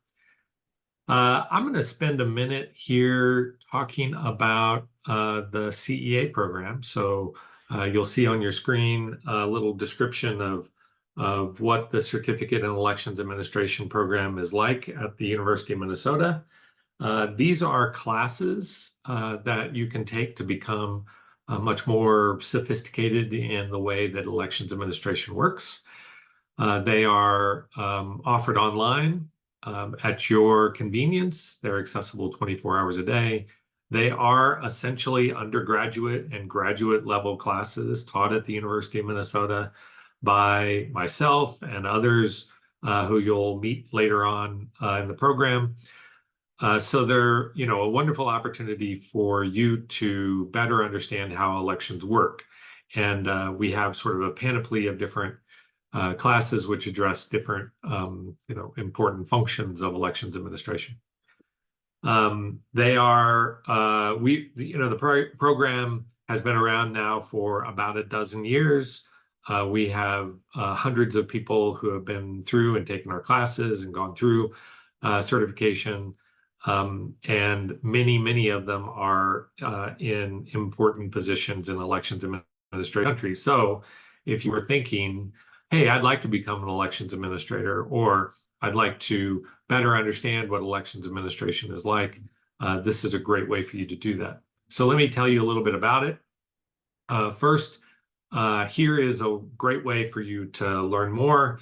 This QR code takes you to the homepage for the CEA program, where you can learn anything you want to about how the classes are taught, which classes are available, sign-up deadlines, and so forth. So feel free to follow that QR code. Interestingly, the last panel was talking about 4B of the executive order, and 4B of the executive order talks about the use of QR codes on ballots. So it's an interesting juxtaposition that I'm putting up a QR code right after that conversation. So anyway, that's a great place for you to be able to learn more about the program.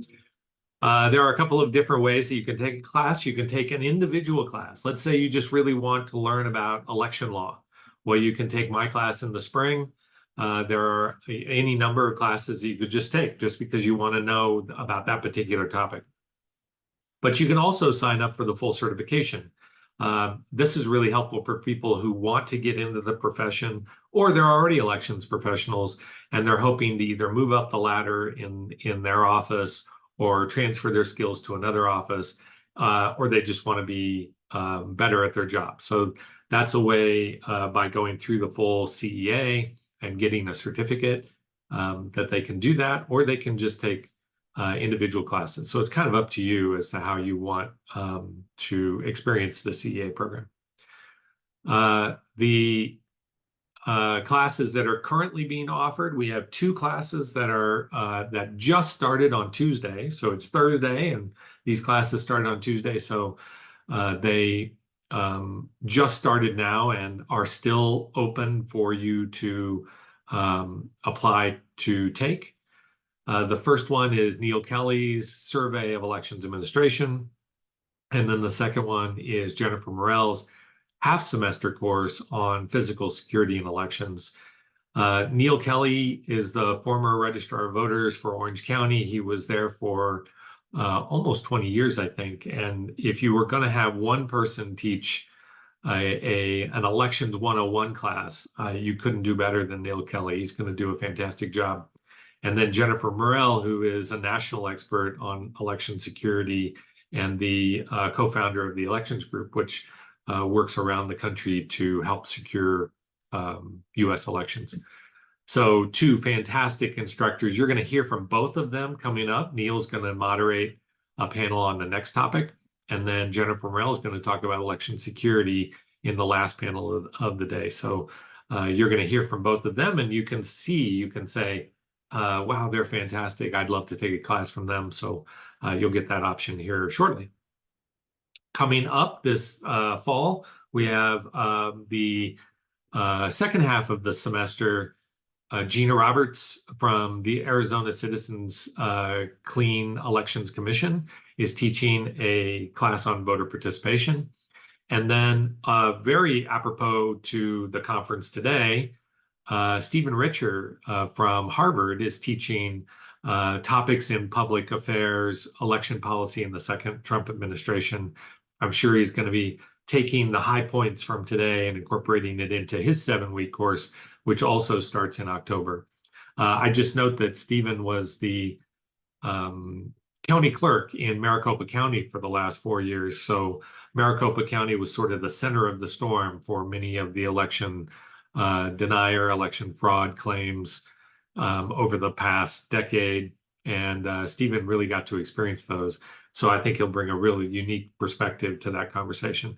Both of those courses are available later this semester. So they're start in October and they go through early December. So you can sign up for those now. Just to go back to those previous ones, these are Neal and Jennifer's courses. Those just started this week. You can still sign up for those. Just go to the QR code or go to the CEA website, and you can find out more information there. All right. There's the application process. The way I always do it, the shorthand is if you put in HHH CEA, so the Hubert H. Humphrey School of Public Affairs, and then CEA, it comes right up to the top thing in the Google search, and you can learn all you need to know about the CEA program. We do have scholarships because these are college courses, so they cost what a college course costs, but we do have scholarships and you can apply for them. That again is all described on the CEA website, so please go find out more. And then if you want to do an info session where you can kind of ask some of these questions of the team at the Hubert H. Humphrey School of Public Affairs, if you click on that QR code, it'll take you to a sign-up page where you can sign up for the next CEA info session, which is September 24th. All right, I'm going to stop sharing and we will jump to our next panel. So we talked about, for the last hour and a half, we've been talking about the executive order. So Executive Order 14248, that's the executive order that President Trump signed on March 25th and has all of these sort of elements, these important purported changes to election policy. So we'll change our direction a little bit now, and we're going to talk about the Department of Justice. So different part of federal government. The Department of Justice has sort of taken up the torch from the executive branch, and they are asking jurisdictions for a lot of information, in some respects related to the executive order, and in some respects for other functions. So those have consumed a lot of time and energy on the part of elections administrators around the country. And Jonathan Brater, who's the election director in Michigan, is going to bring back Justin Levitt, and we're going to talk about the effect that these DOJ orders are having on election officials and what they are, and maybe kind of walk us through what these DOJ letters mean and the impact that they're having on elections. So let me hand it over to Jonathan. Well, thanks, Judd, and thank you to the Humphrey School for putting this event on. Thank you, Justin, for being here again. I guess just to kick us off, before we lead into the panel discussion, a couple questions for you to sort of set the table here. Could you just start off by telling us what is it that the United States Department of Justice typically does when it comes to voting in elections in the United States? What are some of the laws they enforce, and what are the reasons that they might typically be corresponding with states? Sure. And just before I do that, let me second Judd's emotion on the quality of the faculty that you have in the CEA program. Everybody coming up on that list is truly exceptional. And let me apologize for my own role. If you found me unintelligible before, then more unintelligible coming. To Jonathan's question about what the DOJ does, different parts of the DOJ have different roles. So much of the communication, though not all of it, has come from the Civil Rights Division. They're the entity in the federal government tasked with enforcing most of the federal laws in and around how states administer elections. So laws like the National Voter Registration Act or the Help America Vote Act that you've heard a lot about already, laws like the Americans with Disabilities Act, laws like the Uniformed and Overseas Citizens Absentee Voting Act, things like that. There are other components of the DOJ that do other work, including enforcing criminal laws around voting, around fraudulent voting, around unlawful voting by non-citizens, around fraudulent registration, things like that. I think most of the flurry of public attention and most of what elections officials have been dealing with is coming out of the Civil Rights Division.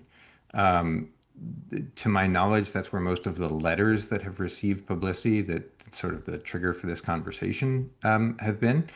And the Civil Rights Division's authority in this zone, they enforce a lot of different laws, but here they're really focused on the requirements in the National Voter Registration Act, otherwise known as Motor Voter, and the Help America Vote Act, that states and localities have general programs of list maintenance to keep the rules updated and accurate.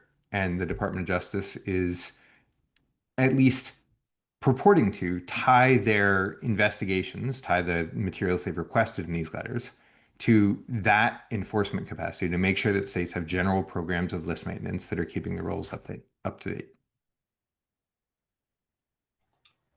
Thanks, Justin. So let's talk about those letters a little bit more, which have gotten quite a bit of publicity. What are we seeing in these letters? What are the letters asking for? What is the content of them? How are they varying from state to state? If you could kind of take us through that. Yeah, so there are a few different things that have happened, and the letters have sort of shifted over time. And I'm going to be painting with a necessarily broad brush because every state's gotten a slightly different, or at least the states that we know of that have gotten letters have gotten slightly different versions of that letter. It's first of all, it's not clear how many states have gotten letters. The department's not saying, but many of the states have gotten the same sorts of requests for information.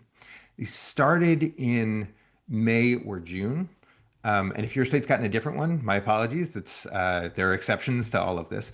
Most of the states have gotten letters at least sort of 17 to 25-ish. Started in May or early June with a series of questions about the voter registration process and about the process of maintaining the lists. Those are, I think, entirely within DOJ's prerogative to ask. They, as I mentioned, enforce the laws that require general programs of list maintenance and asking if you're keeping the rules up to date, if states have the obligation to keep the rules up to date, what's your process, what's your procedure for keeping the rules up to date? Entirely legit and in keeping with past precedent. I don't know that DOJ has asked the scope of states, has asked this many states these questions before, but they've certainly asked individual states questions about their process in the past. And states are, by and large, answering forthrightly and forthcomingly. They're saying, here's what we do to maintain the rules. But in some of those early letters, and even more increasingly, the DOJ has also been asking for copies of the voter registration files themselves, including some information that some states make publicly available and some information that states don't make publicly available. And those requests are much more controversial. They are, I think, as you heard from Bo and from Howie in the last panel, not the sorts of things that DOJ has asked for before, certainly not on this scale. I tend to think that DOJ doesn't have the authority to ask for full copies of the voter registration file, given its mandate to enforce HAVA and the NVRA. I actually think there's a separate law that precludes the DOJ from collecting this information. In fact, even collecting the public information. And also, you're probably going to hear a variety of opinions on this, including in the next panel. So I don't presume that what I'm about to tell you, my interpretation of the law, is what everybody shares. So, given, I guess, some of the variety of the letters that are coming in, and perhaps some of the legal considerations, which our very knowledgeable panel is going to pick up on, what are some of the things that state election officials might typically need to think about when they get a request like this? So one thing that state election officials have to think about is their own state laws. DOJ enforces federal law, but there are protections in states for either all of the voter file or some of the voter file. There are use restrictions on some of the data, and flat out bans on transmitting other portions of the data. Now, those can be overridden by valid federal investigatory requests, but only by valid ones. And it's not entirely clear. The DOJ has been very squirrely about the source of its federal authority to get full copies of the voter registration files. Its sort of explanation for why it has this authority have kind of not answered the question. They've kind of changed over time. And so state officials, I think, are rightly pushing back, saying, we're looking at our own state law that prohibits us from releasing certain types of information. We understand that if you have a valid federal request, we might have to obey that valid federal request. But show us more about where you get the authority to ask for this information so that we make sure we're not violating our own state law in the process.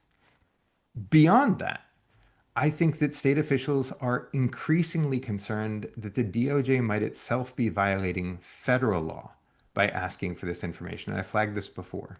The Privacy Act of 1974 is a global congressional statute that instructs federal executive officials on the sorts of information they can collect about Americans. Not statistical information like the Census Bureau collects, but information that's designed to be accessed by pulling up somebody's name or their identifier individually. The Privacy Act says that before the federal government collects information, and this is really important, even before it collects public information, we got to have a public conversation about what it's collecting, who has access, where it's being stored, and why they want it. And no federal agency, it's written in very no uncertain terms, no federal agency can collect information on Americans without first notifying the public in the Federal Register and notifying congressional committees about the sorts of information they're collecting. Even using information they've already got for new purposes has to go through the same process. Notice and comment in the Federal Register and a notice to congressional committees. And those requirements to tell the public, to have a public conversation about the sort of information the federal government is collecting about Americans, including information about individuals' use of First Amendment protections, like voting, those sorts of requirements to tell the public come with criminal penalties attached. And so I think that state officials, I've seen in responses to some of these letters, have very real questions about whether DOJ has done the homework required. It's really a procedural statute, whether DOJ has dotted I's and crossed T's in order to collect the information that it's requesting. And I got to say, I have some very real questions. I have not seen, all of these notices are public. They're available online. And I have not seen any notice that comes anywhere near close to suggesting that DOJ has informed the public about why it wants this information and what it's going to do with the information. And that means, I think, the DOJ is breaking the law in asking for it. That gives me no pleasure. I served at DOJ in the Civil Rights Division, and suggesting that they might have broken the law is not something I do either lightly or gleefully. But I know that state officials are increasingly concerned about facilitating the executive branch's violation of federal law, and rightly so. So you mentioned, Justin, that there have been sort of a variety of responses thus far from the states. And you can imagine, obviously, a range of ways that states might respond to these requests, depending on what specifically they're asking for, which could run the gamut from not providing any information to providing some of the information to providing all the information. You can also imagine that depending on some of the substantive answers to some of the more narrative questions that aren't necessarily data requests, that DOJ may or may not like the response. What are sort of the next steps? What are some of the things that DOJ can do or has done in the past when they find a response to be either lacking or insufficient, or it does create concerns from DOJ's perspective that there may be violations of federal law? Sure. So you're absolutely right. States have been responding in a number of different ways, and many states have been responding to some of the requests and declining to respond to others of the requests, right? States have been nuanced. There are very few states that have said across the board, I'm just not answering your letter. And very few states that have said across the board, I'm going to do everything you've asked for in the letter. Most states are responding to the information they have an obligation to respond to, and asking some real good questions about, for example, the request for individual voters' data. In the normal course, when the Department of Justice is investigating, first of all, it doesn't investigate by sending out blanket requests to 50 states, right? It investigates based on a predicate that there's something wrong in a particular state. And normally, there's got to be a justification memo written up internally to say, we believe that there are the following problems in the following places. And so we're going to go to very specific locations to see if there's a problem. Also, normally, there's a back and forth between DOJ and election officials, making sure that DOJ actually understands what's going on. And some of what you're seeing in these letters is exactly that. It's a productive exchange of information where DOJ says, hey, I see a following thing. And the state officials say, oh, that's because of X or Y. And the conversation may continue, and often that's where the conversation ends. If DOJ, as you suggest, isn't satisfied with the results, isn't satisfied that state and local officials are following the law, then DOJ has the capacity to pursue litigation, to file in court, in federal court, to enforce the obligations of any of the federal laws that it administers. There's already been at least one lawsuit that I know of around a similar request for data, and I know one of the attendees of today's course may be on the other side of that request in Orange County, California. There's been litigation. That's the only jurisdiction I know of so far where there's been litigation arising out of these sorts of letters and data requests. But down the road, it is possible that if the Department of Justice doesn't like the responses it's getting, that it could, if it sees a violation of federal law, if there is, for example, not a program of general list maintenance that states are executing, and an awful lot of federal law leaves the specifics up to the states. Super important. The Help America Vote Act in particular says you have to have a general program of list maintenance, but the details of that are entirely up to the states. If the Department of Justice nevertheless sees what it perceives of as a violation, it may down the road, after some correspondence, choose to litigate. One important thing that state and local election officials should understand out of that process, DOJ litigation has historically depended on the excellence of the DOJ in wrapping up a case particularly tightly. It's depended on really good lawyering with really close attention to facts. It's not to say the DOJ has won every case. It absolutely has not. But the presumption that litigation by the DOJ is going to be a big deal is based on the quality of its work. If courts aren't buying what the DOJ is selling, there's no magic to DOJ involvement. And in this area of enforcement in particular, I think that courts have become increasingly skeptical of some of the DOJ's assertions. about whether they're right about federal laws or not. And courts are taking a much more independent view of the sort of claims that DOJ is making in this current environment. So it is possible that officials who provide answers that DOJ doesn't like, or who don't provide answers that DOJ wants, or who don't provide data, might see litigation. But the courts will supervise that litigation in determining what local officials have a responsibility to do or not do. Thanks, Justin. And then talking about sort of I think you said there's not necessarily magic to DOJ being involved in litigation. I might have misquoted you there a little bit.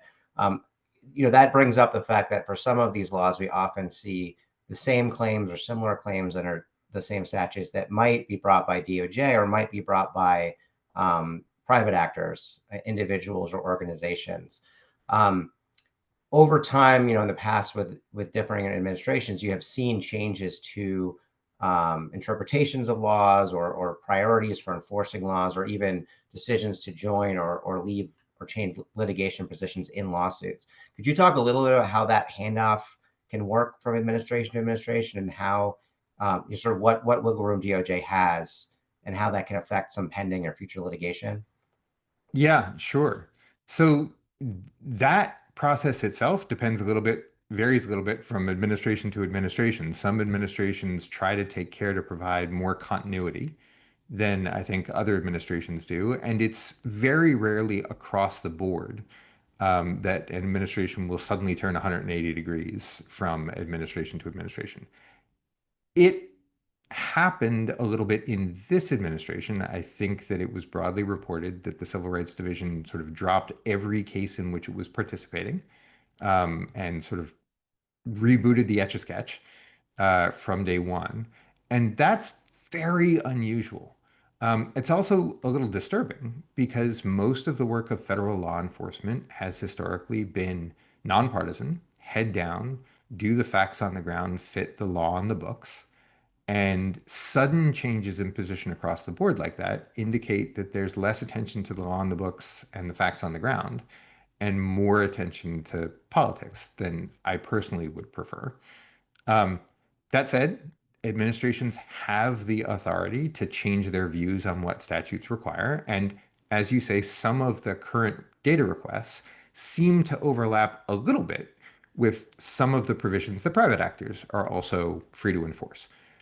I want to mention in very particular, very quickly, that some of the current requests for voter data seem to overlap with provisions of the National Voter Registration Act, the Motor Voter Law, that makes voter data available to the public. Two things about that.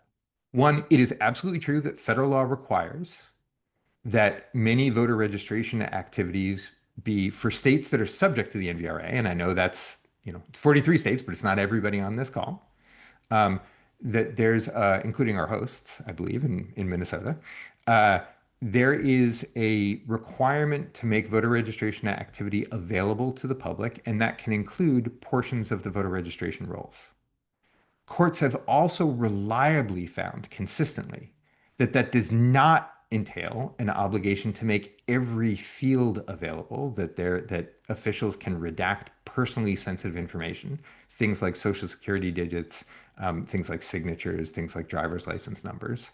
And so even as courts have interpreted the NVRA to say, yes, you have to make the voter rolls available to the public, that doesn't mean all of the fields. The second thing I want to emphasize just really quickly is that just because the public can have access to data doesn't necessarily mean that DOJ gets to have it. And that's difficult sometimes for election officials. It's difficult for the public to understand. The Privacy Act, which I mentioned before, is a congressional statement that we need to be more skeptical of the federal government collecting information than we do of private entities, of the public getting information. And so there are procedural steps for DOJ, for federal agencies to get information that don't apply to the public. So the same law that says election officials may have an obligation to turn certain information about voter lists over to the public doesn't necessarily mean that DOJ can have access legally to the same information. That's really important. It's confusing to a lot of people. It's really important to emphasize. Thank you. So I'm not going to ask you to to look into a crystal ball for how all of these requests are going to play out. And it's a very dynamic process right now. But I think it's probably safe to say that there's likely to be some kind of litigation or future legal action in connection with some of these requests. What are some of the, and of course, we have elections throughout the year across the country, and we obviously have some pretty big federal elections coming up next year, with primaries often starting pretty early in the year. What are some of the challenges that the election calendar poses when you have ongoing litigation or other legal action? What are the challenges it poses for litigators and judges as well as for election administrators? Yeah, so I'll talk first about the election administrators. It's a challenge to have legal requirements moving, right? To think that you're playing by one set of rules and then suddenly have that set of rules change mid-cycle. It's also a challenge, frankly, just in the amount of time that I know election officials have to spend responding to litigation. And a lot of litigants are very conscious of that when they're seeking to, not every litigant is very conscious of that, but when they're seeking to litigate a case, they know that if they want election officials to do something at the end of the day, they've got to leave enough time for the election officials to actually do that thing. And litigation itself can be burdensome. As far as running the elections goes, as far as the consequences for the public, I think that there are really clear benefits to consistent, steady list maintenance across the course of several years, and really strong downsides to last minute changes. Some of that is reflected in federal law. There's a 90-day quiet period where systemic list maintenance is supposed to be done 90 days before an election. Again, for most states, not for every state, in order to make sure that there aren't last minute changes to the rules that affect voters, where there might be mistakes in last minute systemic list maintenance that voters don't have time to correct before election day. And so as the elections get closer, and I know elections are happening all the time, elections officials on this call know there is never not an election going on. But as any individual election gets closer, the risks of large-scale changes to list maintenance on the public and on eligible voters' ability to cast valid ballots increases. That's part of why both courts and federal law say we ought to have a period of slowing down and stopping, preserving the list at a status quo as elections approach. And speaking of timing getting in the way, I see Judd rejoining the chat, which means that my quiet period is about to begin. Hey, thanks, Justin and Jonathan. I really appreciate you guys. Really did a great job of teeing up the issue. Justin, a two-timer today.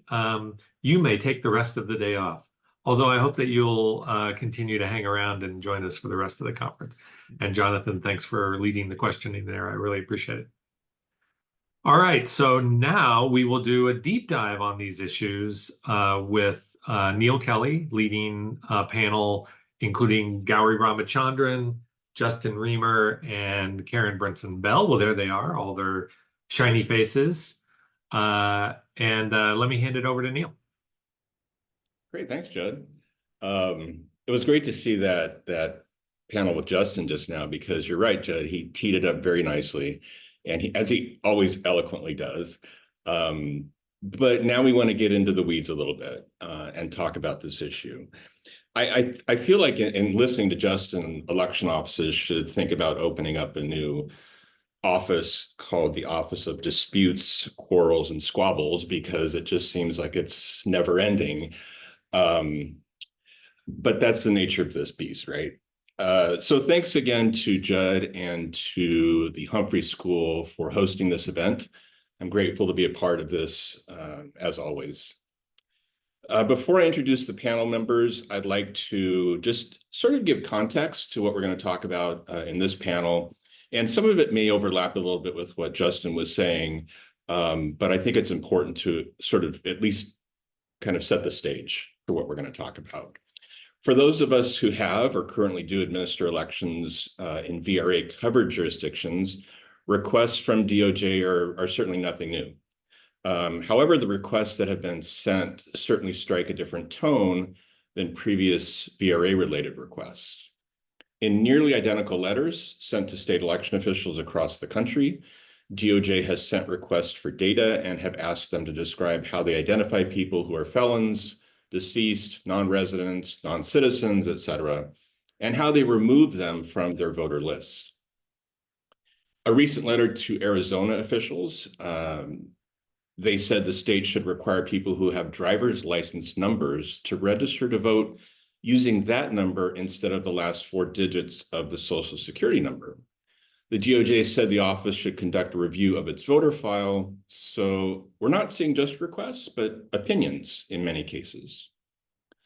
The department has also sued, as Justin alluded to, my former jurisdiction, Orange County, California, for not providing enough identifying information in response to a specific records request.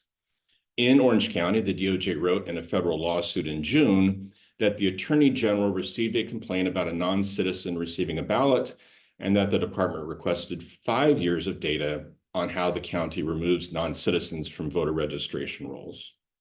My successor provided information but redacted identifying numbers and signatures, among other things. And the DOJ responded and said that's illegal and wants the federal court to force the county to provide the full information. In Orange County, as is the case elsewhere, DOJ is asking for a lot of very specific data about individual voters, which normally would not be necessary in general data requests. It's pretty clear that these requests are much more specific than what jurisdictions would provide, say, to political campaigns or journalists who often obtain voter registration files. In addition to disputes over what data will be released or how should jurisdictions respond, I've heard anecdotally from many of my former colleagues that there is no follow-up or clarification from DOJ in many cases on these requests, and so it's essentially been sort of radio silent in some cases. So what do these requests mean for election officials across the country? I'd like to introduce our panel very briefly, and then we'll jump right in. First up is Gowri Ramachandran. Gowri is the Director of Elections and Security in the Brennan Center's Elections and Government Program. She previously served as a professor of law at Southwestern Law School in Los Angeles. Her work has been published in Election Law Journal, North Carolina Law Review, and Yale Law Journal Online, among others. Next up is Justin Reamer. He is a partner at First Street Law and is president of Restoring Integrity and Trust in Elections. Previously, Justin served as chief counsel for the Republican National Committee from 2018 to 2022 and served as counsel to the U.S. Senate Committee on Rules and Administration. Fun fact here, Justin has also served as the Deputy Secretary of the Virginia State Board of Elections prior to his role at the RNC.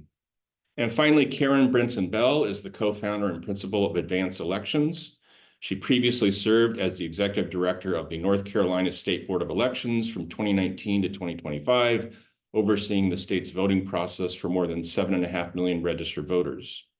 She's certainly no stranger to elections, and she has served in various roles at the county, state, and national levels since 2006. For those of you keeping score, we have 2 attorneys and 2 former election officials on the panel. So I'd first like to turn to Gowri. And I do have specific questions, but I'd also like the panel to provide some opening remarks if they choose, and would like to keep this first spot at about 5 to 7 minutes. So Gowri, can you talk to the attendees about what exactly are the information requests the DOJ is asking about and in the election context, and how are these different from past requests? Sure. And maybe one way for me to start out in terms of opening remarks, but also answering that question at the same time is that all the way back in 2022, actually, a colleague of mine at the Brennan Center and I wrote a piece sort of analyzing what are the responsibilities of election officials when they get requests from all kinds of sources for their records, maybe for access to equipment, those sorts of things. And when we wrote that piece, so first, no, that was in 2022. So in a way, some of this is nothing new, as I think some of the previous panels have been mentioning. Of course, election officials are always asked for transparency, right? And always asked for information about what they're doing, records to sort of back up that they're complying with the law. But at the time we wrote that piece in 2022, the kind of requests we really contemplated that election officials were receiving were things like public records requests from advocacy groups and election integrity advocacy groups, potentially some rogue requests from like local sheriffs who think of themselves as constitutional sheriffs. There had been a few things like this going on at that time. There had been some folks who even posed as Department of Defense officials who were not, who tried to seek access to election equipment, I believe in Michigan. Those are the kinds of things we contemplated when we wrote that piece. And then I felt the need earlier this year to update it essentially because of the fact that something was happening we hadn't contemplated, which was not just some request for information as part of an investigation that the Department of Justice was doing because, you know, they had some reason to believe there was a concern that a county or a state was not complying with its federal obligations, but rather these sort of broad-based requests. And so we updated that piece to analyze these other laws that Justin really talked about a lot in the last session, like the Federal Privacy Act, Help America Vote Act, the NVRA, all these other laws that really impact the sort of rights and limitations on the federal government to access the kind of information that they're requesting now. So there is something new about it, I guess, is what I want to say. The fact that we felt that we had to kind of update that piece, right? Because we hadn't actually contemplated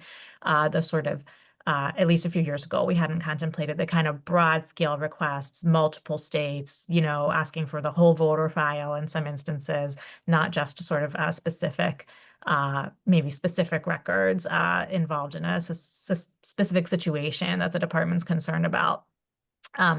So there is something new going on here. And I would say, you know, for the most part, these requests are they're similar in that they're asking for things like information about how voter list maintenance is done, but they vary a lot in terms of what's the justification for asking for the information, right? Is it making sure that list maintenance obligations are being complied with under federal law? Is it sort of enforcing the Civil Rights Act? So some of these letters have cited the fact that the Civil Rights Act from 1960 requires election offices to keep records of sort of registration and things pertinent to registration for 22 months after a federal election. What the basis is has been sort of varied. And so I would say, you know, if you put it all together, the real impact on election offices is that, you know, a lot of information is being asked for. Some of these offices are getting ready to administer, like, you know, elections in November. Others are getting ready to administer them next November.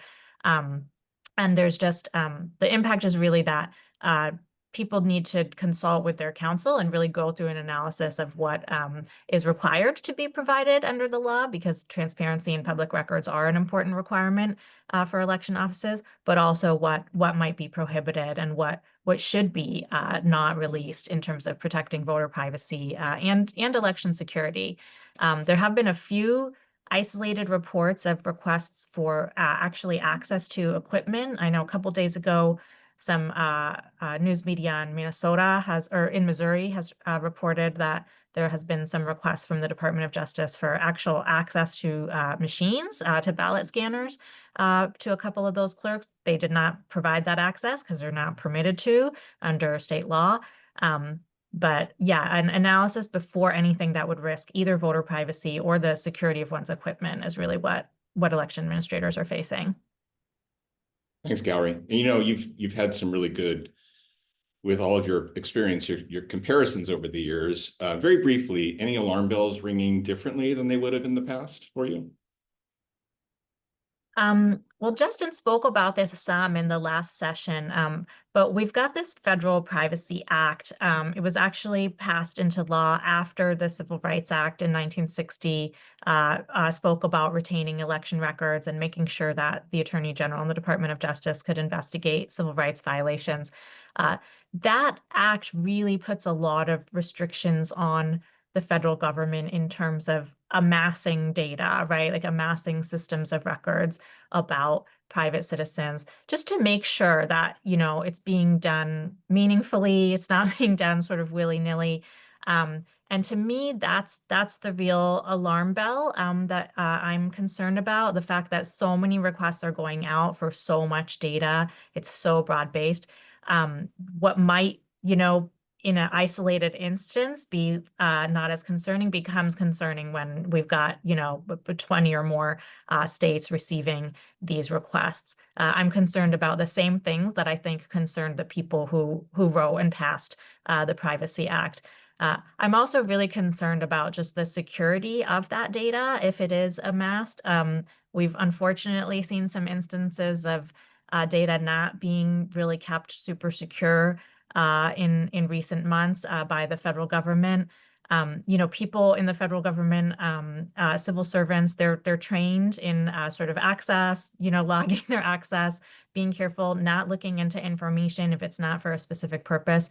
And when you start to sort of amass data in this way, willy-nilly, just the risks of someone making a mistake and not keeping things in a secure way for voters just goes up. And that's one of my biggest concerns. Thanks, Kelley. So over to Karen. We've talked a little bit about, you know, the requests coming in, and I'd like to talk a little bit how they're specifically being handled. What can you tell our audience about what you've observed or heard with respect to any of the responses in a course in addition to your opening comments? Yeah. Thanks, Neal, and thanks everyone for joining us today, and to Humphrey for putting this on.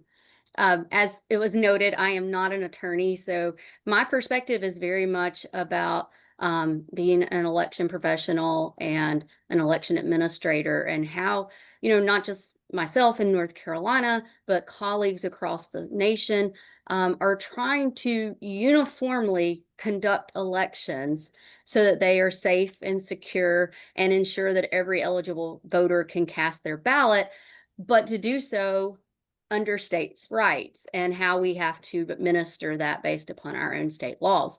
And so, you know, in North Carolina specifically, we went through a series of HAVA complaints over some of this data that's being asked about. That turned into a very high profile, contested, you know, protests, recounts, and then lawsuits were filed around our state Supreme Court justice seat back in the fall of 2024. That was decided by 734 votes, which raised a lot of questions around the voter data and registration practices and so forth. And that seems to have segued into a lawsuit by DOJ against North Carolina. North Carolina was subjected to the first lawsuit, while other states, particularly battleground states, were receiving the letters that Justin alluded to or spoke to in the first in the panel preceding this one. And then that has, you know, now gone into the data requests that we've been talking about. And I think what this really highlights is how election officials are being challenged. There's been a lot of conversations about what 2020 looked like and where we are now and the armor that we've really had to put up. It's definitely, you know, guardians of democracy. You know, we talk about being stewards, we talk about being heroes, but I think it's guardians as well, because we have to consider not just, you know, what's being asked from the federal level and what laws, you know, are maybe in conflict, but then to look at the state laws and to work at a state level and then the local level in fulfilling these requests, if possible, and recognizing that protecting that voter, the very individual voter, being flippant of just, you know, yes, here's our data. And I say that from a state that North Carolina is considered one of the most transparent states in terms of data availability. There is no charge in North Carolina to access the voter registration files, but it does protect the personal identifying information, the PII, and so forth. Other states have considerable charges for that. And so, you know, even a request from DOJ has put something as simple as, do you charge for it in conflict? Fulfilling those as public record requests. When you're inundated with a lot of other public record requests. And then as Gallery spoke to, assessing the security of that information, what's going to be done with that information. These are big picture questions that in the midst of conducting elections still, and everything else that's going on, election officials are having to safeguard against. And so I say all this of, that guardian aspect where we do have to look beyond just the immediate request and think about the long-term implications, the direct effect it could have on an individual voter. And we do this as election professionals. And that's part of why I said what I did of my background, but to talk about my colleagues in that way. This is a profession. This isn't a volunteer thing. We have gone through trainings. We are in a place where we are trying to carry out the work of list maintenance. Though it may vary across states, there are general guidelines and guardrails that we all have in place where we are, uniformly conducting voter registration in many ways, list maintenance in many ways. And that's where we have to continue to communicate across our different associations and across our states, and why it may seem that we are being reluctant to reply to DOJ is because there's more than just that request from DOJ at play here. Awesome. Thanks, Karen. My 20 years, and you spoke to this as well in North Carolina, but it was all about transparency. And I think many election officials, if not all, on this meeting today, certainly take that very seriously within the boundaries of the law. And I think that's the challenge, right? Certainly seeing that in Orange County currently right now. And Justin, so I want to turn to you and talk a little bit about transparency and voter confidence, et cetera. What do you feel, in addition to your opening remarks, are the impacts potentially on election administration, number one, number two, transparency, and number three, voter confidence in this whole process? Sure, absolutely. And it's great to be here, and it's great to be on this panel, and thank you, everybody. So obviously on election administration, as Karen indicated, there's the obligation on the election officials to respond.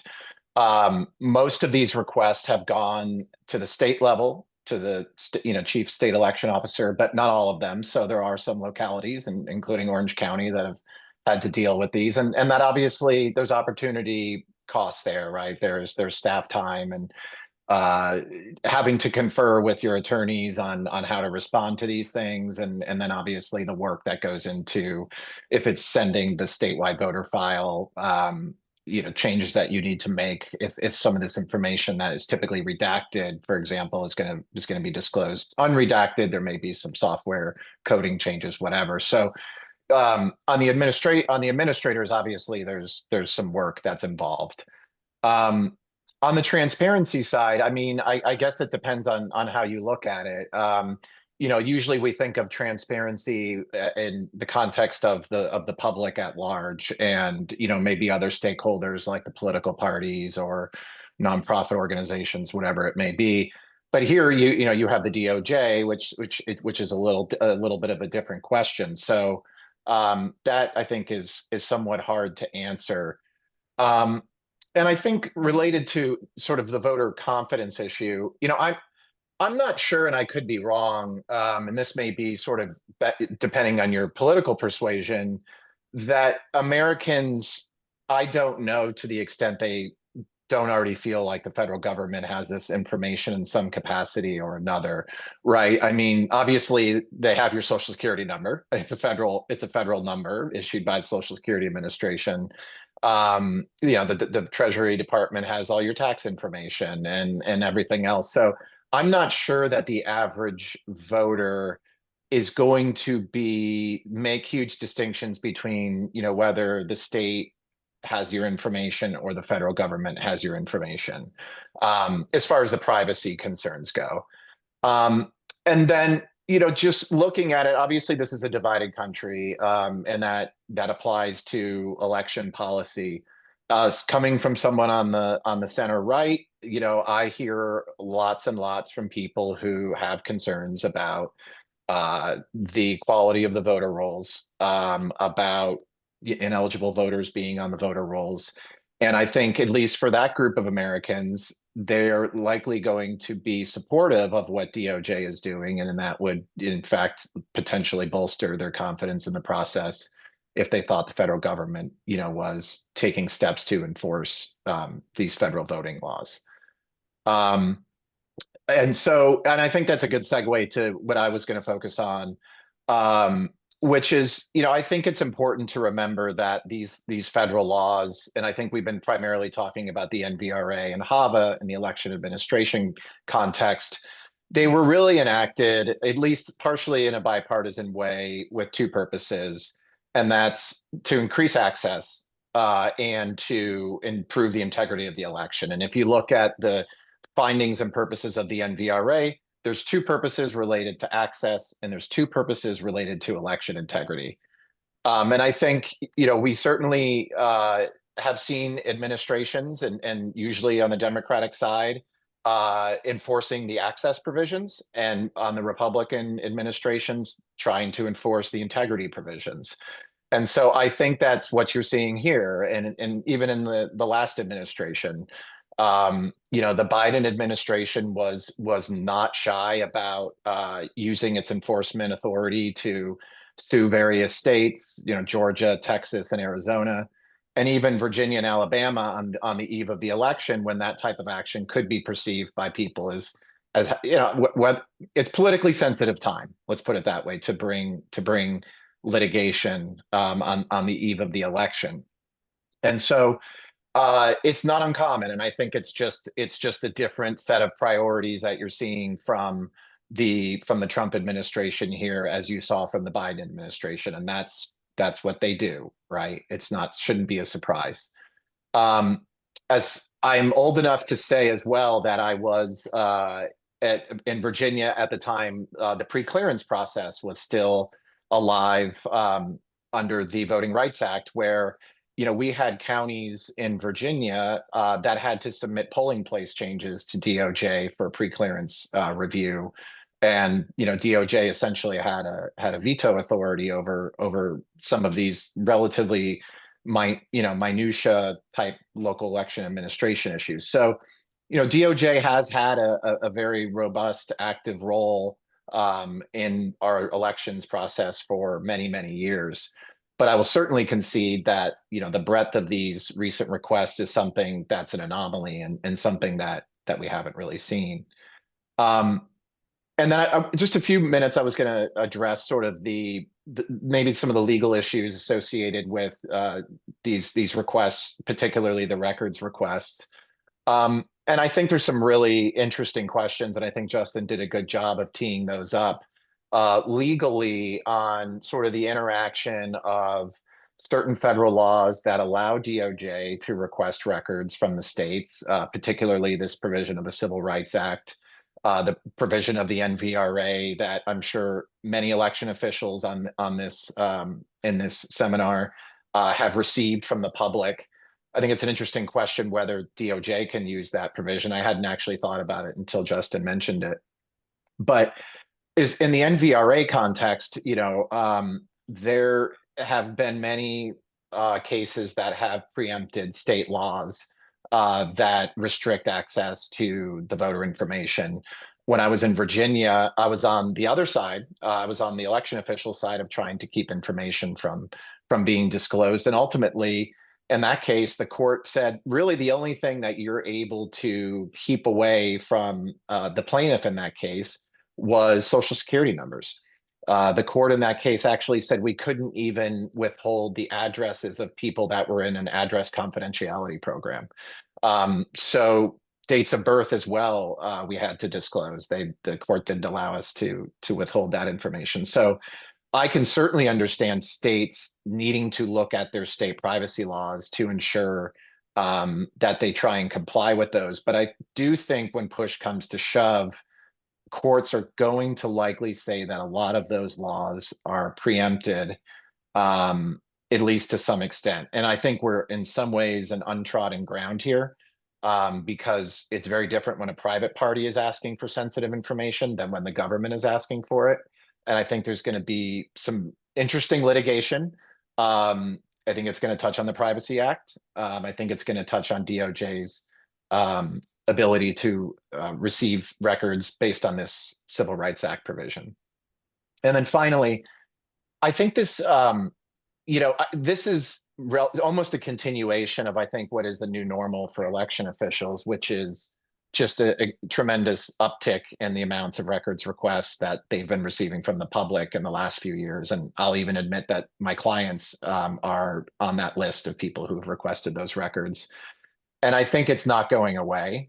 And I think to the extent that offices can adapt and utilize technology and whatever they can do to minimize the burden on their offices and responding to these requests, just generally, not in the DOJ context, is good, because I don't think it's going to change. I don't think it's going away. I think the interest in election administration is here to stay.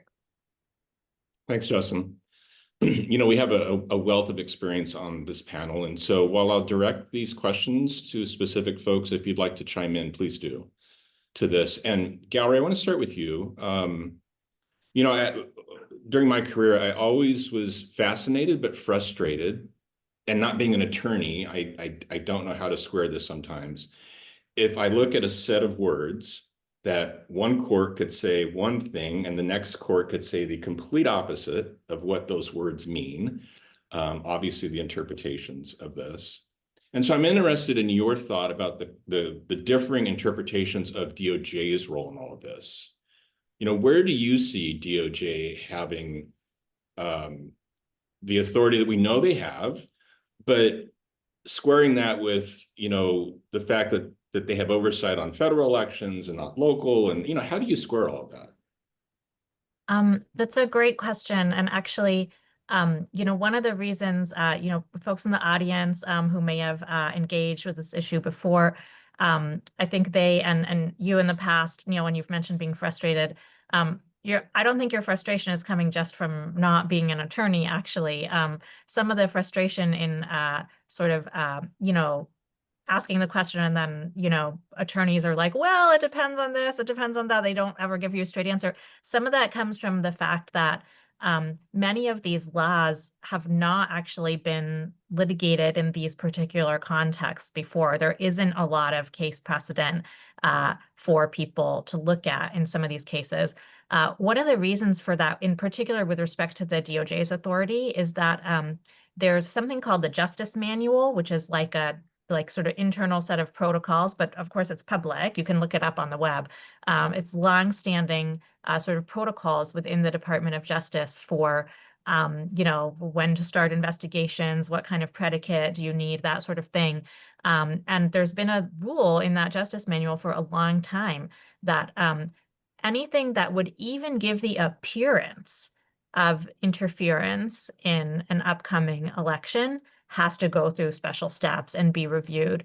So there's a section within the Department of Justice called the Public Integrity, either division or section. I know Justin would probably know the exact term for it, but the Public Integrity portion of the Department of Justice, there's a rule in that Justice Manual that they need to be consulted with if there's going to be any kind of appearance of conflict, right? So there, and as those who are on the webinar who are election administrators know, there's often an upcoming election, right? It's not only every 4 years that there's an election. There's often an upcoming election. So given that sort of internal, let's be extra careful to not sort of take enforcement actions, start investigations, that sort of thing, when it could be perceived as interfering in an election, it means that there have not been a ton of cases where we can say there's 40 different examples and we know what really constitutes a sufficient basis and purpose in law for the Department of Justice to use its authority under the Civil Rights Act to request records. There's also just been a huge change in the way that records are maintained since the civil rights, that part of the Civil Rights Act was passed in 1960. So in 1960, the idea that you could take a thumb drive and upload it to a Department of Justice secure server without leaving your office far away from Washington, D.C., that didn't exist. And if you actually look at the part of the Civil Rights Act that says the Attorney General or their representative can come and inspect these particular records that have to be preserved, it talks about coming to the office and inspecting and copying, right? So we're talking about someone coming in with a notepad and writing down, so and so tried to register on such and such date and that was rejected, and they're going to go back and investigate why that was the case. Was it based on race or that sort of thing? It's just a totally different world, and that also makes it hard for attorneys and especially election administrators to predict exactly where these lines are going to be drawn. And that's why I think one of the most important things is for people to not try to go it alone in responding to these kinds of requests. Consulting with counsel is really important. Getting counsel to actually think about these things in advance before one is getting the request is really important. Talking to other election officials. There are state election official professional associations that are often really helpful, especially as we've talked about on this call. A lot of people getting similar requests, with slight changes. There may be other people out there grappling with the same thing. If you're in a rural county and they're in a larger county with perhaps more legal resources, they might be able to help you out. So I think being willing to talk to other people is super important in this environment where we don't have a lot of case precedent for exactly where the borders of that authority is. Awesome. Anybody other thoughts? You don't have to. Well, Neal, I think it goes along with what Gowery's talking about. I mean, it's really important for that communication to exist between the state and the localities because, our voter registration records are state maintained. But what we have to think about is the turnover we've been seeing in our election professional workforce, and making sure that those who come into the profession are as knowledgeable to these provisions and the protections that have to be in place, as much as those who have been long-serving veterans, and to communicate that. And I think that's one of those risks that we have when these when DOJ is reaching out beyond the states and down to the local level is, are they taking advantage of that circumstance of maybe they're not as knowledgeable? And so to Gowery's point, not acting without an attorney, which in so many of our localities are not full-time to the elections board or office. They are, county attorneys who are also social services and health department attorneys and so forth. But making sure that there's that communication up to the state level, and that it's, we're not acting alone, because, this is definitely one of those circumstances where the actions of one can really affect the actions of all. And we have to be mindful of that. Well, and Karen, I'm glad you brought that up, because that kind of leads me into the question I have for you is related to compliance burden. You talked about that a little bit, but can you expand on that? Because election offices, as we talked about, are getting inundated with requests, but you don't want to lock horns with DOJ. So a compliance burden. And then the second part of this is, and I'm not sure precedent really matters anymore anywhere, but what about the precedent for future elections? Because this could set the tone for years to come. Certainly. And, given the case that we had out of North Carolina, the contested election, a lot of people were looking to that to see if that set precedents. And ultimately, in that case, there were challenges to the voter rolls post-election. And for the most part, the state and the federal courts want to say, the Purcell principle that we're already, the rules of the game had already been set and executed. And so there couldn't be a lot of action. But, that compliance is really key. And, Justin made reference to the fact that most people assume that the federal government already has this information and so forth. And we're very, lackadaisical in some ways about sharing our information. But I think as public administrators, as government officials, we have a responsibility to be very mindful for folks.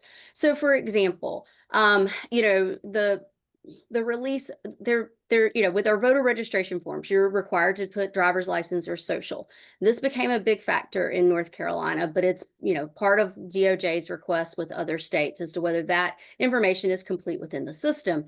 But what most folks don't understand is the complexity of that. The fact that when you verify or validate with Social Security, that there's truncation issues, there's an exact match issue, and how having a name like Mary Beth or O'Duffy, with an apostrophe can create a non-exact match.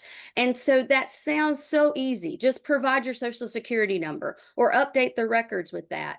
But it's not that easy. And that's why HAVA considered, the fact that we can present a HAVA ID, a bank statement, a government check, some other, the whole, there's a long list of things that can be provided when someone presents themselves to vote if they did not have that match and that validation process. And I think, so often I'm getting into the weeds right now, and it's that complexity that I think is hard for the general public to understand. I think that's part of why even, as the media tries to report on what's happening here, why the public is probably questioning what's the big deal. The big deal is the complexity of these systems. It's knowing that, our election professionals are not attorneys. They are not data experts. So we have to make sure that those people are at the table helping us to understand what the laws allow, helping us to understand how to securely encrypt this information if it's going to be shared. And even though those pieces of information may be available with the IRS or with the Social Security Administration, this is different when you start applying them to different applications for other agencies and other processes within our government. And so this level of data sharing becomes very complex too. And we have to safeguard against that, because what we do know is that when there are false positive or false negatives on that data, and those names become public, those individuals may be perfectly legally eligible voters, properly registered, but false, data matching has now put them in harm's way and led them to be harassed and threatened, and our election officials to be harassed and threatened for not carrying out their work, what is perceived to be properly, when the complexity of it tells us that they did. Awesome. Thank you very much. We have a little under 10 minutes left, and I'd like to give a little bit of time for closing remarks at the end. But Justin, I have maybe a tough question for you, and apologies in advance if that's the case. But, election officials are always dodging landmines throughout their day. And certainly this is no different. And I would like you to touch specifically on the perception of partisanship versus neutral oversight. Because if there's an overabundance of cooperation in one jurisdiction and not in another, there may be cries of partisanship, et cetera, and that's the tough thing to handle. So what are your thoughts on that? Yeah, it's a really good question, and it's a tough one to answer. I mean, I think there are pros and cons to, let's say, elected secretaries of state, being elected on a partisan basis and whatnot. But I think a lot of people on the conservative side of the spectrum are skeptical about, unfortunately, about the neutrality of a lot of election officials. I hate to say that. What I always try to explain to people as someone who has served as an election official is that I tell people that I do not believe the average election official is in the bag for one, party or the other. I do think there are ideological implications associated with election officials' views on issues, and that, impacts policy. And I think certainly in the elected context, that should be expected. If you elect a Republican Secretary of State, they're likely going to enforce and push for certain policies. And if you elect a Democrat, they're going to push for certain policies. Obviously, there's a very common Venn diagram of common ground that both should and do.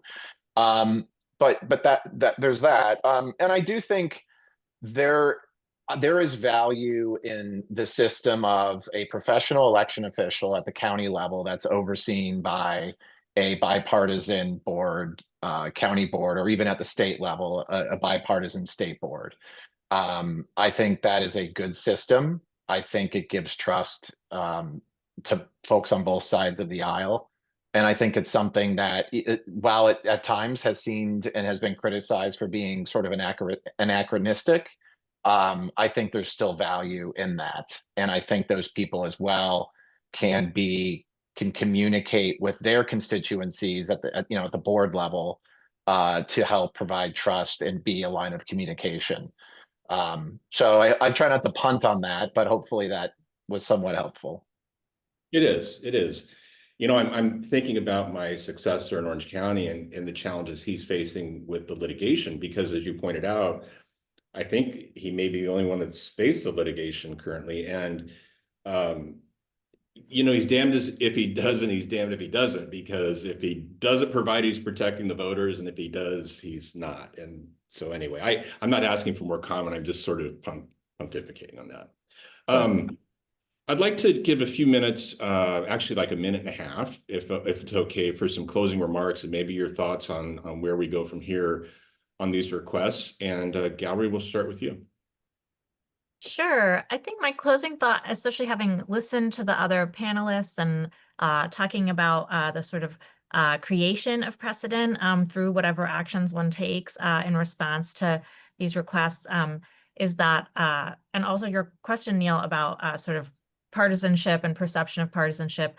I think one really important thing to remember as folks respond to all these and, you know, feel caught between a rock and a hard place is that one way that election administrators create that trust and create the trust that they're being neutral and they're being nonpartisan is through consistency, right? By treating like requests alike. And so, you know, if and that can be hard to do when someone sees like Department of Justice or something scary like that at the top of a letter.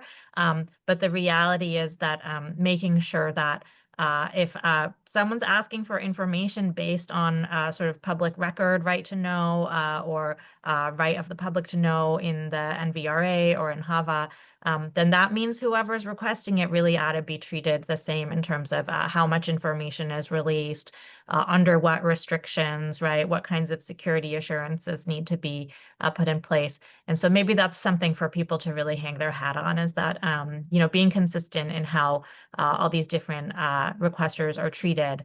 And you know, also being consistent about consulting counsel about it can be a good sort of path forward. I love the consistency thought. That is such a good way to end your comments. Thank you so much. Karen, what are your thoughts? Well, I think to the partisan aspect, that has been stirred up in the world of social media and sound bites in reality. When we look at voter turnout, you know, turnout is high, and that, you know, conveys that there is trust in our election systems. You don't participate in a system that you don't trust. And yet North Carolina has had its highest voter turnout in 2020, and then followed by the next record turnout in 2024.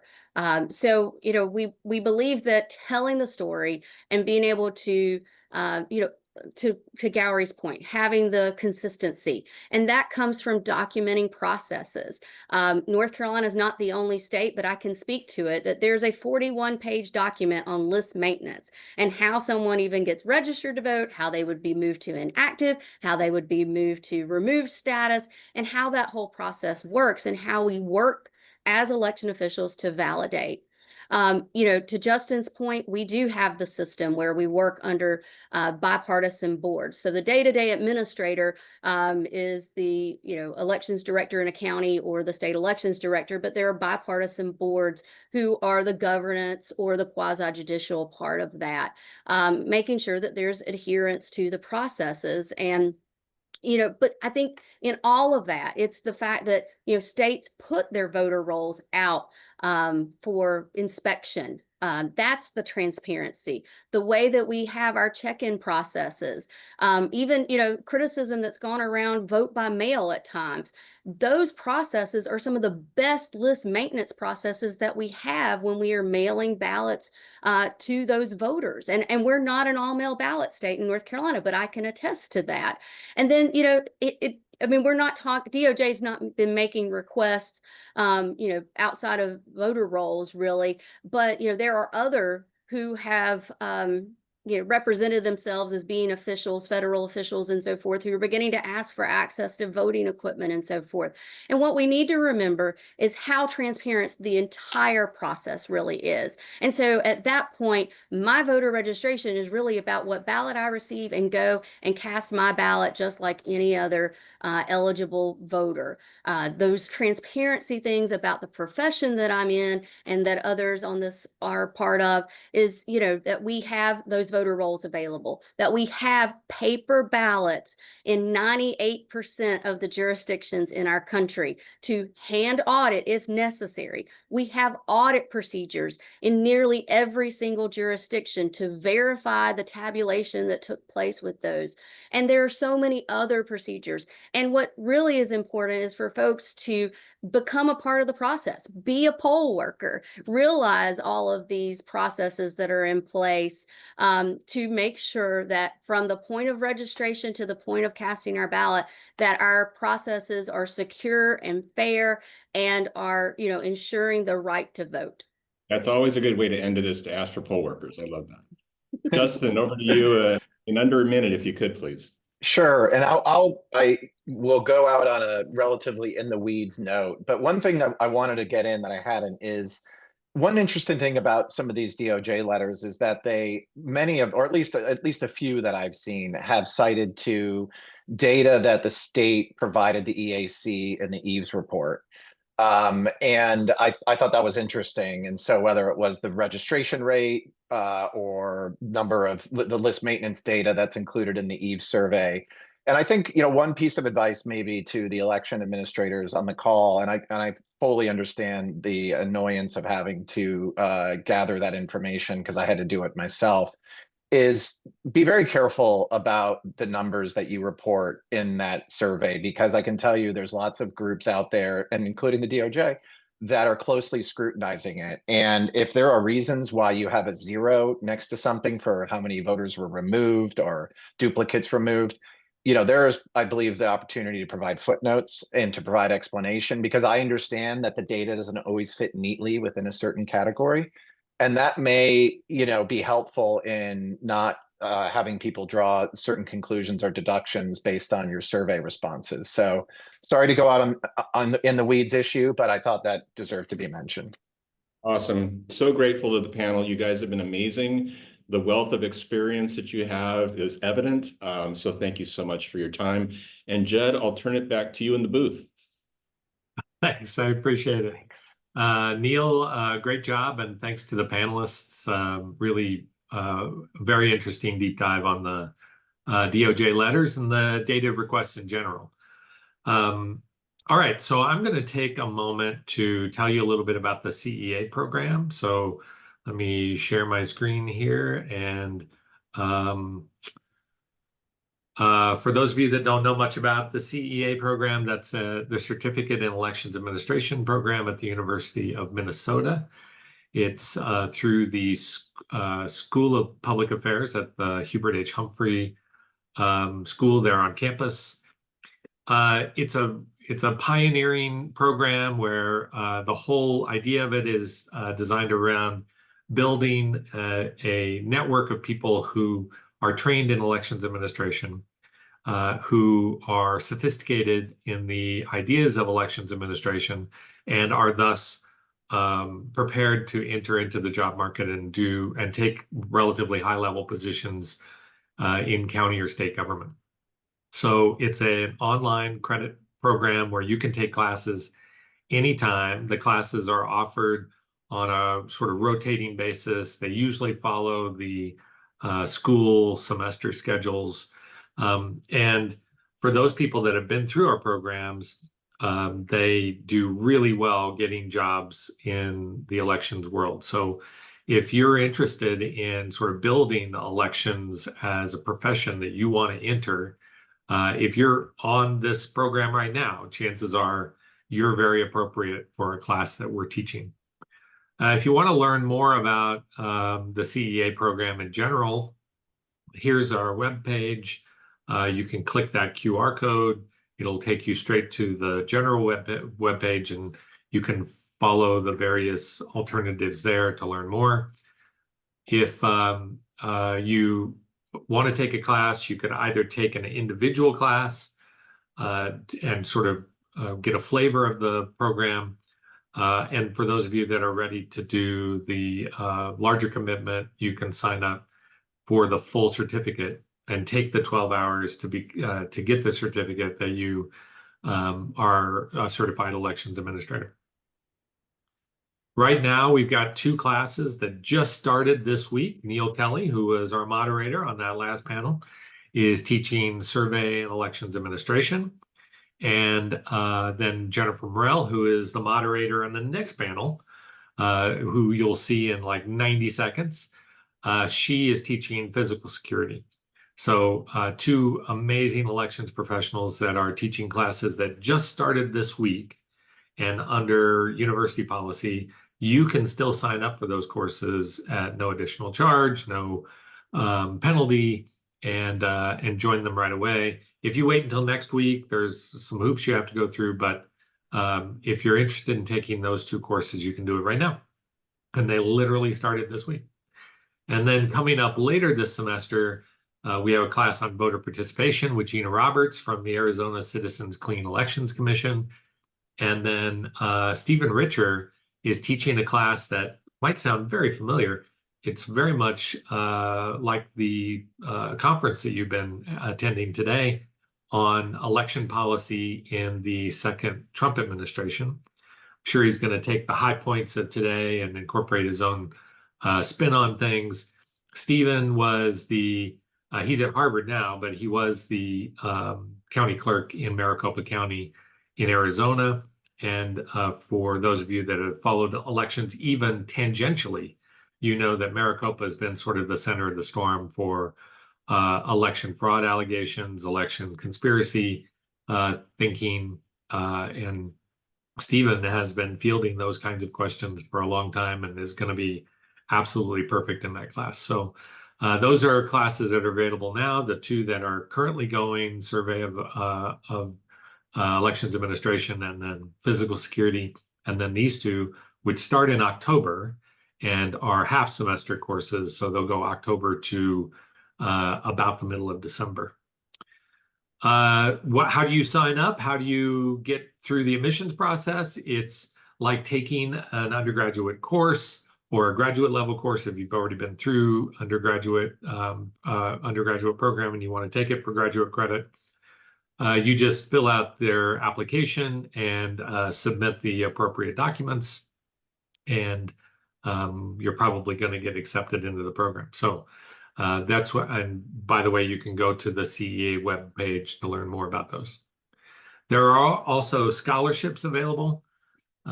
We have, this is kind of a newer thing for us where we've come into some outside funding, which allows us to help support people who are taking these classes that need the financial support to take them and to build a resume so that they can become an elections administrator. We hope that these are normal University of Minnesota classes, so you're paying for the hours that you attend.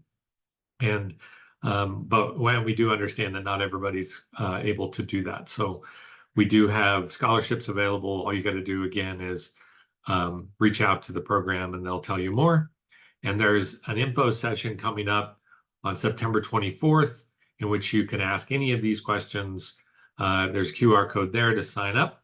If you have any questions between now and then, you can just reach out directly to the program, and the information's again at their website. All right. Why don't we stop there, and I will turn it over to the next panel. Jennifer Morrell is one of our teachers and is teaching physical security right now, and is the perfect person to be talking about how the world has changed with the new administration regarding the Department of Homeland Security and CISA's involvement in U.S. elections at the state level, and at the local level. So let me hand it over to Jennifer, and she can tell us all about it.